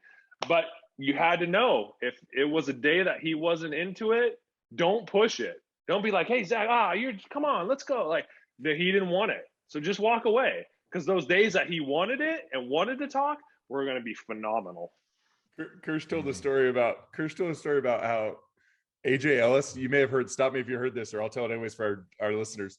But AJ Ellis asked Greinke, like right around the trade deadline, like, "Hey, dude, what would you do? Like, what do we need to do?" And Greinke goes, "Hey, bro, I'd trade you right now." And he's dead serious. And they just Dead serious. He Straight face. didn't, but he had like thoughts that were just off the wall. He literally was in the games like, dude, I might not even pitch next year. I'm just going to come back as a hitter. I'd hit 35 bombs. And I go, no, you wouldn't. He goes, no, I totally hit 35 bombs. Like, and he was dead serious. Dead serious, dude. Dead serious. Love that guy, man. Great, dude, great. Zach is a misunderstood gem. He really is. He's definitely on my bucket list of interviews. I would love to interview that There'd guy. be a lot to unpack there. A lot. Oh, but I think, man, I think he would sniff out my genuine, just odd behavior and just my That's what connect. You totally connect. Way of thinking. It's great. I love talking about former teammates. This is great. So fun, man. It's like therapy for me. Well, here's some popcorn answers. Just quick ones here. Who was the best golfer you ever played with? Derek Lowe was a really good golfer in LA. Really good. Kenny Lofton thought he was the best, but on the LA team. But Derek Lowe was Maddux was phenomenal. I never golfed with Maddux, but D-Lo was amazing. I'm playing in a tournament. It's for the MLB develops the youth MLB youth in Newport Beach with Nick Punto. And, Punto's a really good golfer. Goodness, he took me out to his home course and I shot a solid 83. Felt pretty good about it. He beats me by 18 strokes. Ooh, Jose Vizcaino. Yeah, played with him too. We do a thing. We've done it. We haven't done it since COVID, but we would do a thing out at Verona down here. Phil Nevin and Tim Walk would set it up. It was like Orange County versus San Diego. We'd all throw some money in the pot, and then we'd split up and we do alternate shot for 9, best ball for 9. Second day they'd match us up like Ryder Cup, and we pay match play against the opposing thing, all like winner take all. And about 40-50 guys, and Vizcaino's always one of the best guys. But Punto and Vizcaino, I would say, of the guys that come. Jesse Orozco is a really good golfer too. One of the best nicknames I've ever heard is Rich Hill's nickname for Visky, because all Visky does is just pretty much golf and come hang out and smile. And now he has a servant's heart. Like, he'll do anything that's asked of him with joy. But his nickname that Rich Hill gave him is America's Guest. That's good. America's Guest, dude. You just come out here and golf every day and just smile. And I think with LA, he even like part of the deal with him being there was like, I guess people didn't get to take their clubs on the road, but he could. Oh yeah, that was the one thing. No, dude, I got to be able to take my clubs, and he can miss any day if he needs to. If he has to golf, if he has a tee time, like that's like, hey, where's Visky? Oh, he had a tee time today. He got on. I saw him at Petco when I went to see Dave, and I'm like, "Are you golfing?" He's like, "Every day, every day." Love it. I played in a scramble with him at Albert Pujols Foundation event, Mission Viejo Country Club, and on his own ball. I went in on that one. I got to text Albert about that. Get in there. I'm in. Let's go. He on his own ball, 3 eagles in the first 8 holes. Like, he's just. Well, you're talking like 1-2 handicap type stuff where those golfers make you realize how bad of a golfer you really are. That's true. And then I'm playing alternate shot with Vizcaino, right? And he'll just pure one down like 300 yards, and I'm like, chunk. I'm like, sorry, Visky. Sorry. Bro. Tough approach shot right here. Get us close so I can make the putt. I just try to make him laugh. That's all. Yeah. When I'm playing with guys like that. The smartest teammate you ever had. I mean, I think Maddux. We talked a little bit about that. Maddux was next level. I mean, like I said, all those elite guys. Albert, talk about his approach. Those elite guys, there's something different wired in their brain where they see it before it happens.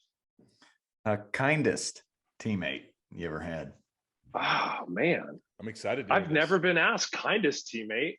Dude, somebody else said the same thing. Podcast. Yeah, we're about that here. Yeah, maybe that was Swish. Swish said the same thing. He's like, I never had one. I never played with Dave. I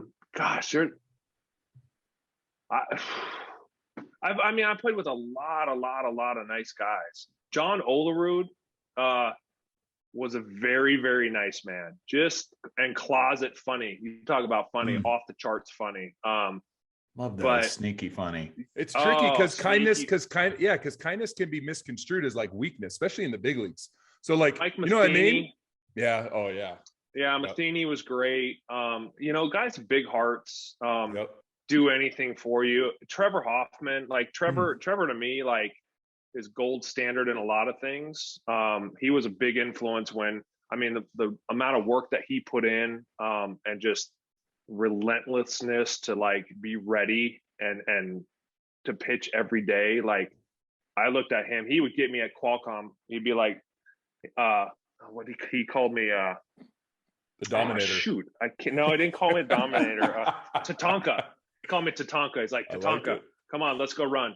We're in San Francisco. He's like, let's go run. I'm like, dude, I can't keep up with like. We go run down the Embarcadero all the way to like the piers and the wharfs, and I'm like, dude, I can't. But the Qualcomm, Tatanka, let's go run the parking lot. But it was like every day. But I was like, dude, this guy works his butt off. That was like my fifth year, where I'm like, dude, I got to work this hard.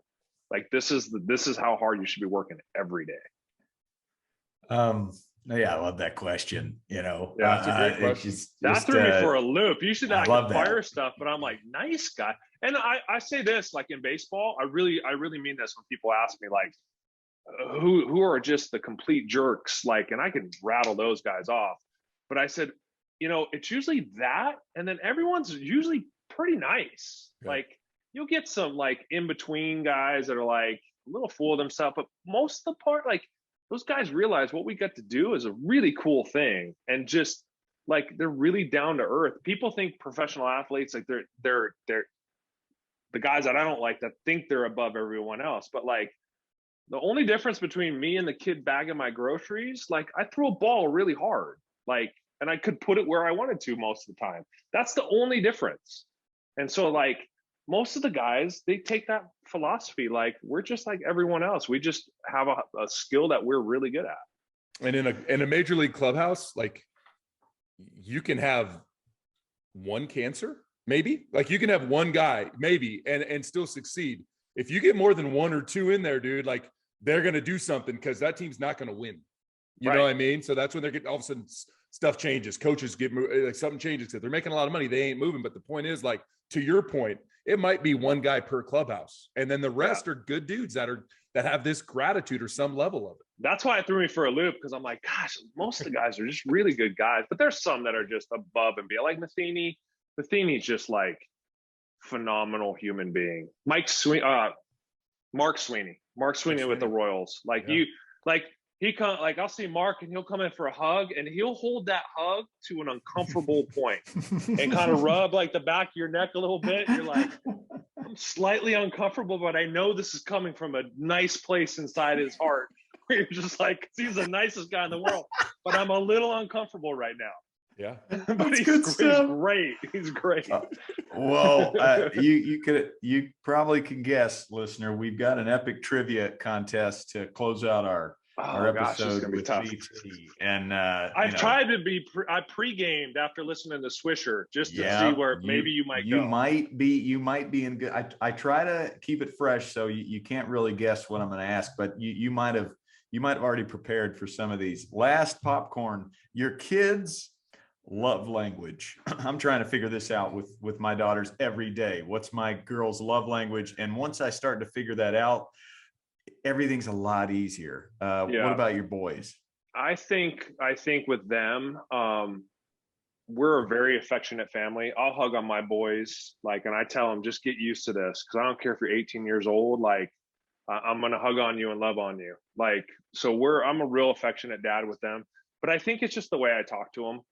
You know, it's, and I'm not always the best. I get frustrated like any dad, and I'll be quick to snap.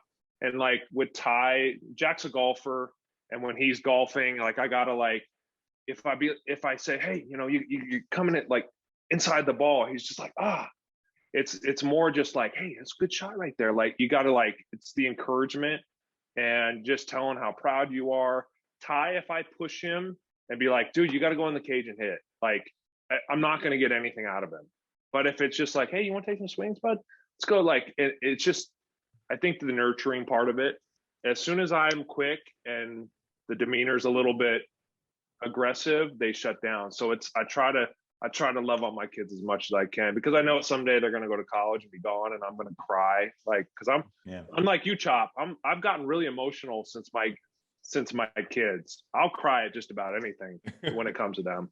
Yeah, I think it's a good thing to try when you're a coach too. Try to figure out each of those 13 kids' love languages. That's it.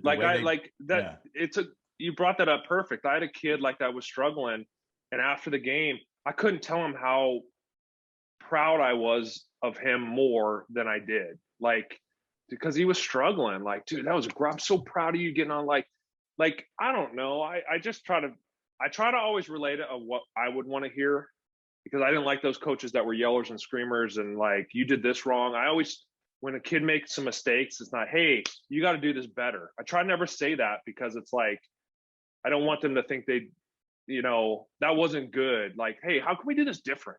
How can we do this different? Maybe put ourselves in a better position to make that play.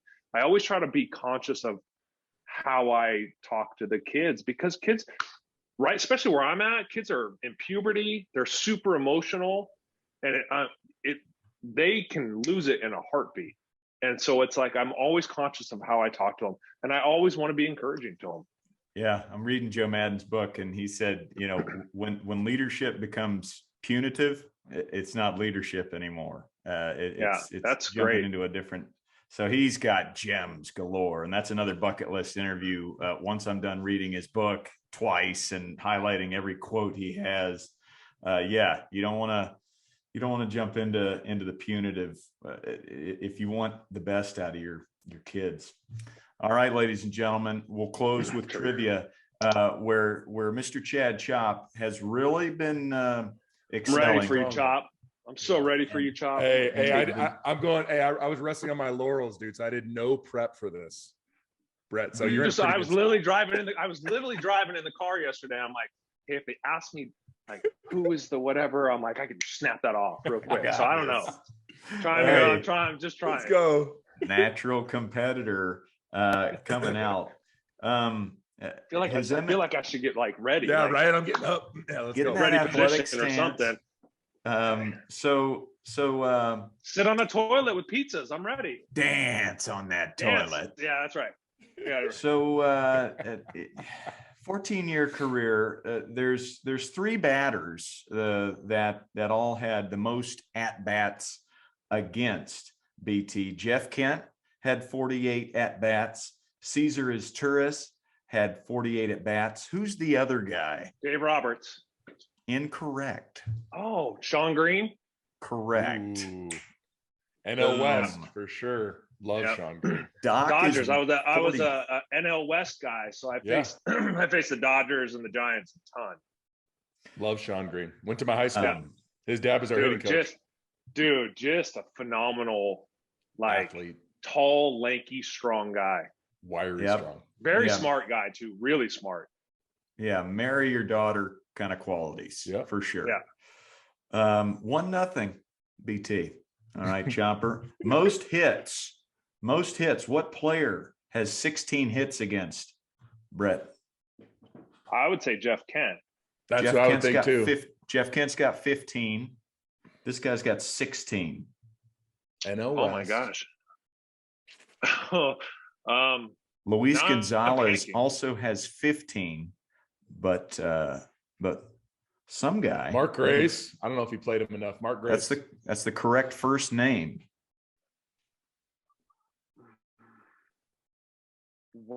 That's the first correct name. Oh my gosh, Mark Loretta. Correct. 16 hits. Mark Loretta. That's right on right. Was that a sneaky like? Oh yeah, he did hit a lot of knocks. No, I mean when I come down to think about it, I can think of his swing. Like I can't remember where I put my keys.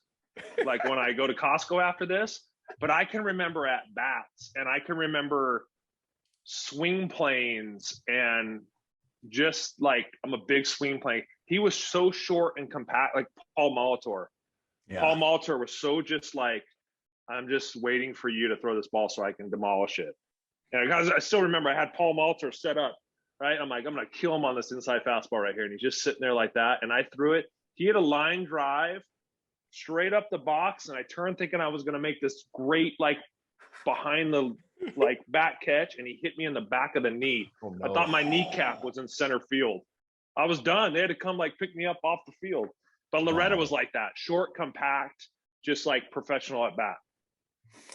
So 2-0. Hey, yeah, 2-0. Coach ball game. So 16 for what? What was did you have that or you just have that? He had that hits? Ooh, I did not look that up. The But reason it why had to be who less else than owned me? 48. Go ahead. Kenny Lofton owned me. Kenny Lofton and John Olerud. Those guys owned me. That's why I went Grace, because I was thinking lefty. Grace is good. Grace was in Chicago most of the time. Yeah, he was in Arizona for a short. Loretta was with San minute. Diego, then LA for a little bit. So, But did you ever let Loretta? Was he later in the lineup? Or was he up towards the top? Was he that 7-8 hole where you're like, hey, I'm going to let him get a single if he wants it? yeah, because I was great at that. No, I was great at like I was really good at the bottom of the order, just being like, I should get these out. And then it's like, oh shoot, I got first and third, and now I got to face the top of the order. Well, that's so Dunston. So Dunston talks about Earl Hershiser. His whole thing is like, it's like, Chopper, I hit 350 off him, but I have 0 RBI. So did I own him or did he own me? Because like when I got up there with guys on base, he got me out every single time. But when I tried to get everyone on, out. I tried to get everyone out every minute, but like Okay. there was a tendency though, the bottom of the order, just to be like, oh, it's bottom of the down. order. Yeah. I'm gonna lay one in here. I'm gonna try to not waste anything, and all of a sudden it's like Gapper. Yeah, So- I just remember him hitting balls down the third baseline. He killed me down the third baseline more. I have a weird like savant. I can Most do. see things. I want to know your opinion on this. I'm sorry, Coach Ballgame, because this is not typical format, but this grinds my gears. So in today's game, they talk about third time through the lineup, right? Like, oh, it can't go 3 times through. Well, yeah, because every single hitter has these plots that like, I'm going to attack you how I'm going to do in your first at bat, but I don't change because you have weaknesses. I'm going to pitch to your weaknesses. So third time through the order is man-made, right? Because our analytics, like, hey, I know Brett Tomko, I know he's going to go. I know my strengths. This is where they intersect, and I'm going to throw there. I can't do it 3 at bats in a row because what we talked about earlier, that's a home run. This is the dumb thing. Like, I'm relatively intelligent. Like, I got good grades in high school and college, but like on the baseball field, you get to that third at bat. Like, I don't always remember. Like, the game is going fast. And you're like, there's sometimes when you're on the mound, you don't go, okay, well, the first at bat, I started with this. And then my third pitch was it. Like, I remember, what's his name? Phillies, Lee. Cliff Lee. Cliff Lee. Yeah. I had dinner with him one time, and he would not watch any videos. Sorry, we're sidetracked. I love it. He would not watch any videos of the time he pitched against the team before, because he's like, those hitters are watching that same video of how I pitched them, and I don't want to remember how I pitched them. I want it to be completely different. Random. I think the analytics in the game needs to come back down and get back to like gut instinct, scouting report. But the analytics are so skewed that I think it's got to come back to a like kind of a break even point where it's not so heavily, rely. Well, look at like Houston. Houston's been letting guys go deep, like into the games and let them pitch. Like, you don't see like guys go into the 7th and 8th inning anymore. It just doesn't happen. And I don't understand it. My whole goal was to pitch past the 7th inning stretch every single game. That was my whole goal. I wanted to get to the 8th. I wanted to have a chance for a complete game every time. We could talk about this for an hour. I won't, because I can follow on that. I can follow up. Me and you can have a side conversation on that. Yeah, you can text me. Ball game's got my number. You can text me. We'll talk all day because it drives me nuts. Yeah. Except I did want to do a shift in Little League and start being like the first coach to ever like shift my whole infield and be like, what is Tomko doing? This isn't the big leagues. I did it in a club game, dude. This kid was dead pull, so I put my third baseman in right field. I said, screw this, dude. I'm doing it. I'm doing it next game just for fun, just to have parents go, what's he doing? Yeah. Amazing. Well, BT up 2-0 here. 2-0. Yeah, let's go. You're trying to ice. No, Chopper's trying to ice me. Get you off the game. game. He's trying to do. Yep. That's his play. Well, most of these names are NL West, so there's something to get your mind going. Most doubles against him. Who hit the most doubles against BT? Most doubles? I'll go. Has he been named yet today? I haven't heard his name one time today. All right. Gosh, most doubles. How do you pull that off? That's not even right. Hall of Famer. Todd Helton. No. Oh, that's a great Larry Walker. There it is. Correct. I was thinking Rocky, dude. Yeah. All right. Larry Walker, by the way, one of the most underrated players that people don't talk about. Yep. There's a few guys when they stepped in the box where I went like, holy crap, how am I going to get this guy out? And he was one of them. He looked so intimidating in the box and just was such a good hitter. And I was always got nervous with guys that had power the other way. If you were a pull guy with power, whatever. I have a whole side of the plate to work with. But those guys that could drive the ball the other way, I'm like, what am I supposed to do with this? And he was as intimidating as anybody.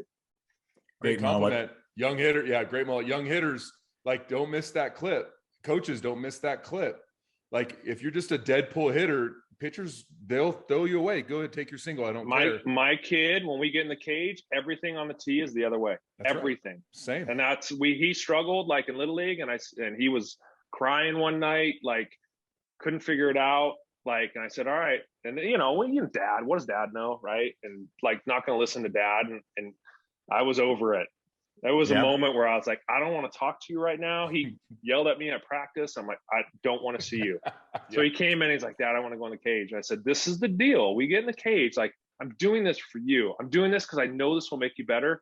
But if I ask you to stand on one foot, close your left eye, and hit the ball the other way, I want you to do it without any question, because I know this is going to help you.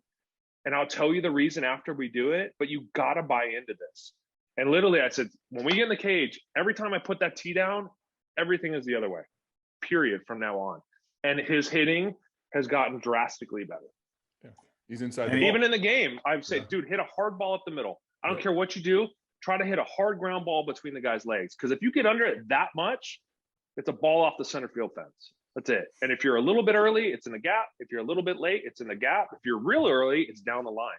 Like, I understand that concept. I'm a better hitter now than I was ever because of like trying to teach. But like teaching these kids, that's our whole philosophy. Hard up the middle all the time. And kids try to swing hard. I go, good, that's fine. Swing as hard as you want. That's fine. Do it with your lower half, your back hip, as hard as you can, and hit it through line drive through the center field fence. That's it. Swing as hard as you want. Thing. Yeah, but you got to stay through, and you can be as aggressive as you want that way. You ask most big league hitters what's their approach. Yes. It's that. I'm looking for the ball away. I'm reacting now. I'm trying to drive the ball to right center. Miguel Cabrera, I heard the best interview with him. He thought of himself as a leadoff hitter that was just trying to hit the ball the other way. And he ended up hitting 500 home runs because of it. And I'm like, if that's not your philosophy all the time, you got the wrong idea. JT Realmuto hit that homer in the World Series, right? And he said, I was just trying to get on base. He hit that homer oppo, 3-2 count off, I think it was Garcia, right? Yeah. 3-0, just so you know. Just putting it up. Yeah. Oh, yeah. See, I'm trying to ice you again. 3-0 BT. Any kid that I'm getting us back on because I'm thinking about National League West hitters. Any kid that's a dead pull hitter, their nickname is automatically Ryan Reynolds. Bang. Dead pull. Good one. Dead pull. Yep. I love it. Good one. Fair. Most dingers all time. Who got them? Jeff Bagwell, Charles Johnson with 6. Wow. He did his homework, dude. He did his homework. Jeff No, I just Bagwell. know that. I gave up 251 homers. People always ask me. I think it's 251 career home runs. I'm okay with that. You should be. We were at the Padre game and the ball was hit. I'm like, that's out of here. And my guy goes, how'd you know that? I said, I gave up a lot of them. I can tell when it comes right off the bat that it's going out. It's a special talent that I got. It's not the talent you want, but I can tell. I don't know. Yeah, dude. Jeff Bagwell. Go ahead. Jeff Bagwell, I tell you what, that guy and Charles Johnson, they'd be 0 for 3. And I'm like, I finally got him. And then that fourth at bat, they come up, bah, home run. Like, golly, I thought I had him. I love Tony Gonsolin. I had a lot of conversations with him because if you watch Tony pitch at all, he'll get in these modes. Yeah, Catman will get in these modes where he just starts nibbling. And I'm like, Tony, dude, think about like Kershaw. Think about Scherzer. They give up solo homers. Like that's the sign of a really good pitcher, in my opinion. Like, you got Hall of Famers that are not afraid to give up a solo homer. Dude, I'm going to challenge you and I'm going to get into freaking pitchers counts, and then I can toy with you. But if you just nibble, that was the big knock. That was the big knock on me my whole career, was the inconsistency, because I'd have the big inning. I'd have the crooked number, you know, the 3 or 4 spot, but I could dominate a game for 5 innings and then put up a 4 spot in the 6th. And then all of a sudden you're like, that game wasn't that great. But I was like, it's 1 inning. If I could eliminate 1 inning every start, my ERA would have been like 2.8. But sick. It wasn't. Like it's 4 something. So and was it a walk? Was it a walk? Was it a typically it was a walk, or just lack of like letting down a little bit because of the bottom of the order or something like that. It's usually focused. When you get to the big league level, it's not talent. It really isn't, because everyone is super. A Ty will go, oh, this guy sucks. I'm like, dude, he's a big leaguer. This guy's one of the best athletes in the world, facing another of the best athletes of the world, who is like the best pitcher in the game. Like, he doesn't suck. He's just, that's baseball. But it's usually lack of concentration or approach. That's the separator, I think. So how do you prepare? The Jamie Moyer. I call it the Jamie Moyer. Jamie Moyer could throw 80 poop down the middle, or carve a. He throw 82 in the up and in, and it looked like it was 100. And I'm throwing 98 and just getting waffled. And I go, this is not right. How is this guy? Because this guy had the biggest set of you-know-whats when he walked out there. And it was a different mentality. And I'm like, dude, it's all up here. It really is all up here. So how do you train that? How do you train it? I don't know. Like the focus. I don't know. I think it's a tough thing to train. It really is. Some kids have it, some kids don't. I tell Ty, when you walk on the field, you got to walk out there thinking you're the best player on this field. Like, even if you're not, when you step in the box, there's no way this guy's getting me out. I'm way better than this guy. And just at least have it, like, just so that aggressiveness is just right there, just for a second. Because as soon as you don't think that, falls by you. Done. That's what separates the superstars from the journeyman. And I'll say it, that's where I lacked in that. I mean, I had at times that separated me from these guys, but that's the separation, is maintaining that focus constantly. Sorry, we can go part 3. Hulk in the box. Be a Hulk in the box. What are we at? Man. We have 4-0. I don't think 4-0. I can't win this one, but this is my favorite one ever. This is making me really proud.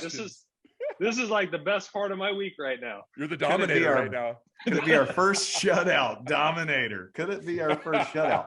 Most walks. Who'd you walk the most? 14 times.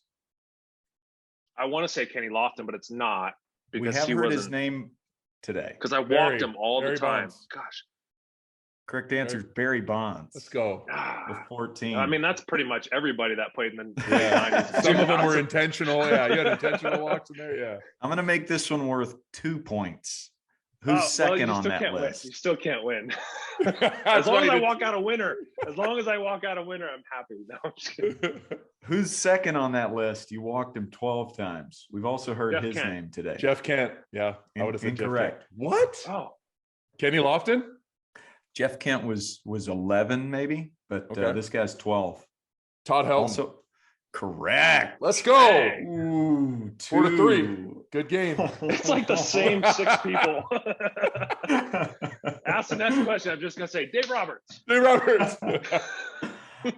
As a batter, as a hitter, you face this guy 11 times. Most plate appearances.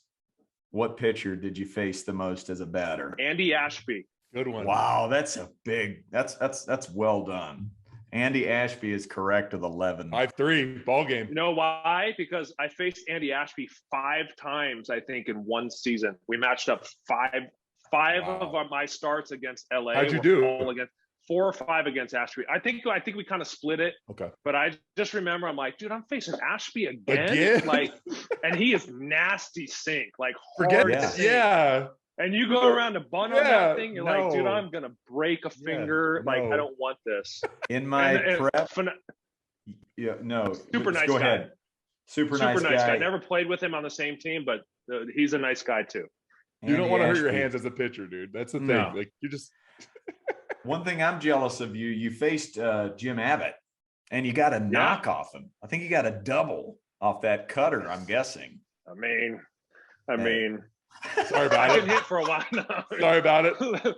Listen, I got a hit off of Maddux too, and Roger Clemens. Yes. Let's go. I'll tell you though, Randy John. So listen, this is my one claim. I didn't hit great my whole career. I had 3 years where like we worked on it. Tony Russa had us hit all the time. We had our own group on the road. We went in the cage and hit, and we worked on it. And like we led the league as a pitching staff in hitting. And so I was going into my last game at 290 something. I needed 1 hit to hit 300, 20 hits, I had 19 hits on the season. I'm facing Randy Johnson. And so I was like, I need 1 hit off the unit to hit 300. And I thought if you had the highest average, you won the Silver Slugger. So I'm like, I'm grinding. I couldn't have cared less if I won the game or lost the game or gave up 10 runs. I'm winning the Silver Slugger. I go 2-0 and he lets like 98 at my ear and I'm boom on the ground. That was it. I was in the back corner of that box. I took an 0 for 2. I hit 286. I still led the pitchers, all the pitchers in the big leagues, but Mike Hampton won the Silver Slugger hitting 173. And I'm not bitter about it one bit. Yeah, you're not at all. 15 years later, I'm still like, but no, I took pride in my hitting and then once big league pitchers, if I found out Dontrell Willis was coming to hit, dude, I'm starting him off with a hammer. Yeah. And there's a reason why I'm a pitcher. I couldn't hit a breaking ball. Yep. So once people found out I could hit a little bit and swing the bat a little bit, I got pitched like a hitter and I was done. Yeah, like I said, I'm a better hitter now than I think I ever was in the big leagues. That's Madison Bumgarner, right? So I had Bum. Dude, phenomenal. He's next level. I know, next level. But the argument was that they pitch him like a hitter, he would struggle. He still swears he could still hit 250 with 40 jacks because he's hulking the box. Zach Greinke the same way. He'll tell you the same thing. But that's why I try to tell you, like, hitting is hard. Yeah. Like, don't make this game. Like, my kid struggles a little bit. I'm like, dude, Ty, it's so hard. It's so hard to hit a baseball. The fact that you're doing it and you're above average, let's just build on that. But this game is really, really hard. It's why you need to attack as a pitcher, though, too, right? Like, trying to tell my high school kids, like, hey, this is our goal as a team. Within 3 pitches, we have 2 strikes. Within 4 pitches, they're out. Period. Yeah, don't give the hitter too much credit. Don't. Like, even if Tony Gwynn, I told this to his son Anthony. I said, listen, he had posted something about his dad's passing. I said, hey, I never told you the story. I said, but my big league aha moment was I was facing San Diego. It was like my 3rd or 4th start, and Tony Gwynn steps in the box, and I literally looked down and I stepped off the mound. I'm like, holy crap, that's Tony Gwynn. Like, the fact of, like, you know, I'm a baseball fan, grew up a baseball fan, like, Tony Gwynn is in the box. And I had asked Dave Burba, Pete Sherrick, like, how do I face Tony Gwynn? And they said, throw it down the middle. Throw it down the middle. You'll surprise him. Don't give him too much credit because he's so used to hitting balls off the plate and, you know, 3-4 inches off the plate. Throw it down the middle. You're going to surprise him and you're going to get him. So first pitch, I try to paint 0-1 or 1-0. Next pitch, I try to paint 2-0.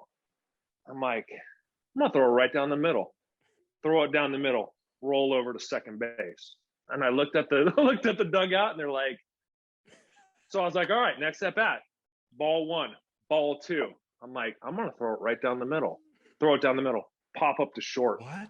I faced Tony Gwynn. All I did was throw fastballs down the middle every single time. Went 1 for 9. Wow. But that was my philosophy. It's like, and Tony Gwynn is a phenomenal hitter. It's a lot of luck on my part, but like sometimes you give hitters too much credit, especially in certain counts. I'm a big count driven guy. Same. Like the same pitch 2-0 is a different pitch 0-2. Yeah. So that's like you're saying, attack and get ahead, because that pitch that you make 1-2, if you make that same pitch 2-0, could be a home run, right. But 1-2 could be a roller to, roll over to short. Love it. I can talk pitching all day. Sorry. I love it. Beautiful. I'm getting your number from Coach Ballgame. We will be texting. No, dude. I think we're coming out to Arizona maybe for a tournament too. We should hook up. Come out to the high school. Love that. I'll connect you for sure. Who got him the most? What pitcher struck him out the most? 6 times this guy got you. Well, I know Schilling got me for 3 my debut. So I'm not sure if I match up with him again. He's not the guy. Right? He's not the guy, I was but like, he got you 3 times in one game. my major league debut, it punched out 3 times against Schilling. That's amazing. Gosh, pitcher 6 times. Yeah. We've said his first name today. We've said this first name today. In this trivia. Man, well, we've said a lot of names. Kenny Rogers. Kenny Rogers. Good guess. Wow, that's a bad guess. Left-handed pitcher, dude. First name Sean. Sean Estes. Correct. All right. Really? Sean Estes got you 6 times. Wow. Yeah, that makes sense. Giants. Yeah. Yeah. He was. That's what I was going. Yeah. Nasty curveball. Hammer. Yeah. This is for the tie. It's cold. Oh, it's for the tie. See, I wasn't locked in. I thought we were done. Yeah, you're focused, bro. Bottom of the lineup, This is bro. my focus. Yeah. This is why I'd give up a 4 spot in the 6. Let's go.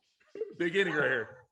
MLB debut. He struck out 3 times against Curt Schilling, but on the bump, the first batter he faced was Greg Jeffries. Who was the second batter? Grace? Dalton. We're close. Phillies. So this is Phillies. Okay, this isn't Diamondbacks. This is a while ago. Yeah, Phillies. Darren Dalton batted 3rd. Greg Jeffries batted 1st. Who was the second batter? Kruk. Yeah. Crucker did that too. Crucker was a cleanup. My first strikeout was Mickey Morandini, but that wasn't until like the 7th or 8th hitter. Rico Bronya. The correct answer is Mickey Morandini. Let's go. Oh, he's a second hitter. Okay. Good job. Atta boy. I thought he was. So I might have been on the wraparound. That was my first. That was my first major league strikeout. Sick. So I sent a ball over with the clubhouse kid. It's like, could you get Mick? I sent a ball to Rico Bronya because he hit a bomb in the 7th inning. That's how I lost 2-1. So I wanted him to sign a ball. They're actually right up here. Awesome. Sign a ball, and then I sent one to Mickey Morandini, and Mickey Morandini's like, he wants me to sign a ball. I'm like, was I like his first strikeout? And again, the clubhouse kid started laughing. He goes, actually, you were. And he goes, So then when he went out there for BP, he was like throwing his arms up at me. I have so much memorabilia. Like in the process, I just tried to remember all of it. I have ivy from Wrigley, dirt from Yankee Stadium. Like I tried to remember all of it. As you should. See all this stuff. As you should. Well, man, we could go another couple hours. Sick. There you go. See, I even got a light. That's why my stuff's so good. Yeah. Come on. Yeah, it's a little room. Go to the YouTube listener, check out all this epic memorabilia. Man, thanks for coming on and just, that was when fun. like minds that was fun. When like minds get together, that's what I love about this podcast.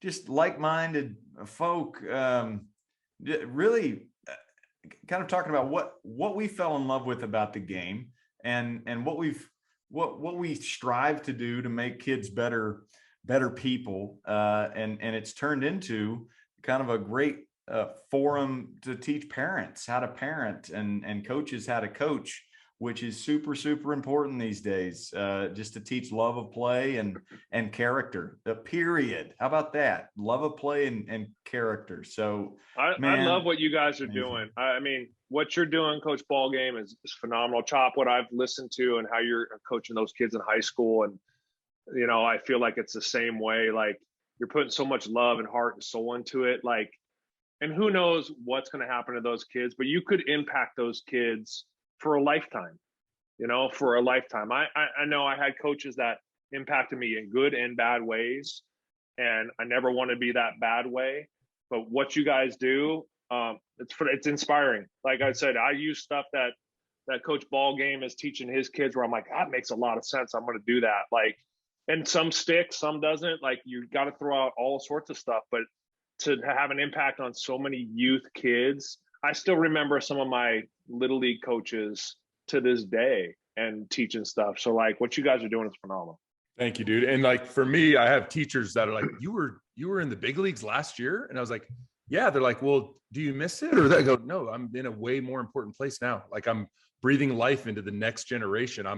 I'm telling them that like, yeah, you think it's all about if I had the money or the this or the fame that I'd be happy, but there's plenty of guys that aren't happy with all of that. So your heart, your character, how you treat people, that's your legacy. Like that's what brings you the joy and the satisfaction and the wealth of this world is how you treat people, right? Yeah. I'll awesome. tell you one thing though. I miss it. Oh, sure. I miss it for the point of, if you told me I could pitch in a big league game tomorrow, I'm in 100. Most guys, there's a lot of guys that don't miss the game. Right. They miss the teammates. They miss some of that. I miss it all. I really do. And I think like I said, my perspective changed to bring it all, like when I got hurt and came back, but I loved pitching. I loved it. I loved getting on a mound. We did a thing with a bunch of older guys and played in Wichita with a bunch of retired guys in a tournament. And we had Chipper Jones out there, Clemens, Matt Holliday, Peavy, all these guys. Right? Played in the tournament. Yeah. We played in the tournament and we paid our own way there. And like, I was like $5,000 out of pocket and I closed the first game. I literally was trembling on the mound. And I'm facing this like 18-year-old kid. We get back to the hotel. My wife said, "How was it?" I said, "I'd have paid $10,000 to do that, to get that adrenaline rush, to like pitch in a game." Like, I love it. And I try to, coaching's a lot different. You got to like rein in a little bit, but I love it. I love being on the field and like try to pour it into the kids now and like hopefully have an impact someday where these kids turn out and be like, "Gosh, Coach Tomko was really cool. Or Coach Chop was pretty cool. Or Coach Bullgame, dude, those guys made a huge impact on my life." That's, for me right now, that's what it is. It's raising good kids, being a good husband, and trying to have an impact. Love it. Let's all coach together one of these days. I'm in. We've messaged. I'm in. Anytime for Sandlot, I'll drive up. I'm an hour and 20 minutes away. And likewise, I need to get down there. Let's plan on a Sandlot. We'll get Chopper out there, and I'm sure Humley can drive up a couple of minutes and come as well, and we'll just have a ball. I love that. Yeah, I'm in. Awesome. 100%. Atta boy. Thanks. Appreciate you. Folks. Thank you, guys. Appreciate you, Brett. That was awesome, dude.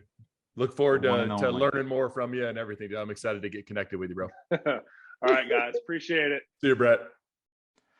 Wow. Tomko, game, huh? Come on now. Passion. Come on. We could have talked another hour just about his managers, Bud Black and Felipe Alou and Lou Piniella. I mean, we got to have him on again, dude. We got to have him on again. Because I wanted, for sure.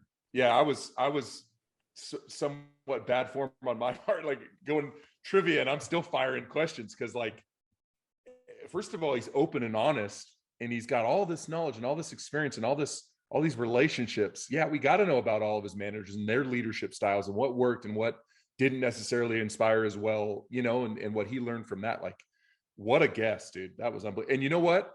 If I'm being honest, he was incredible, as good as any guest we've ever had.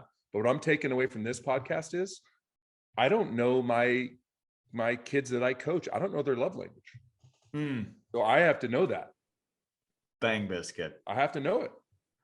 Yeah. Find that out, coaches, parents. It's going to help you big time. I don't know them. I don't know them either. I know some. I'm learning, but wow.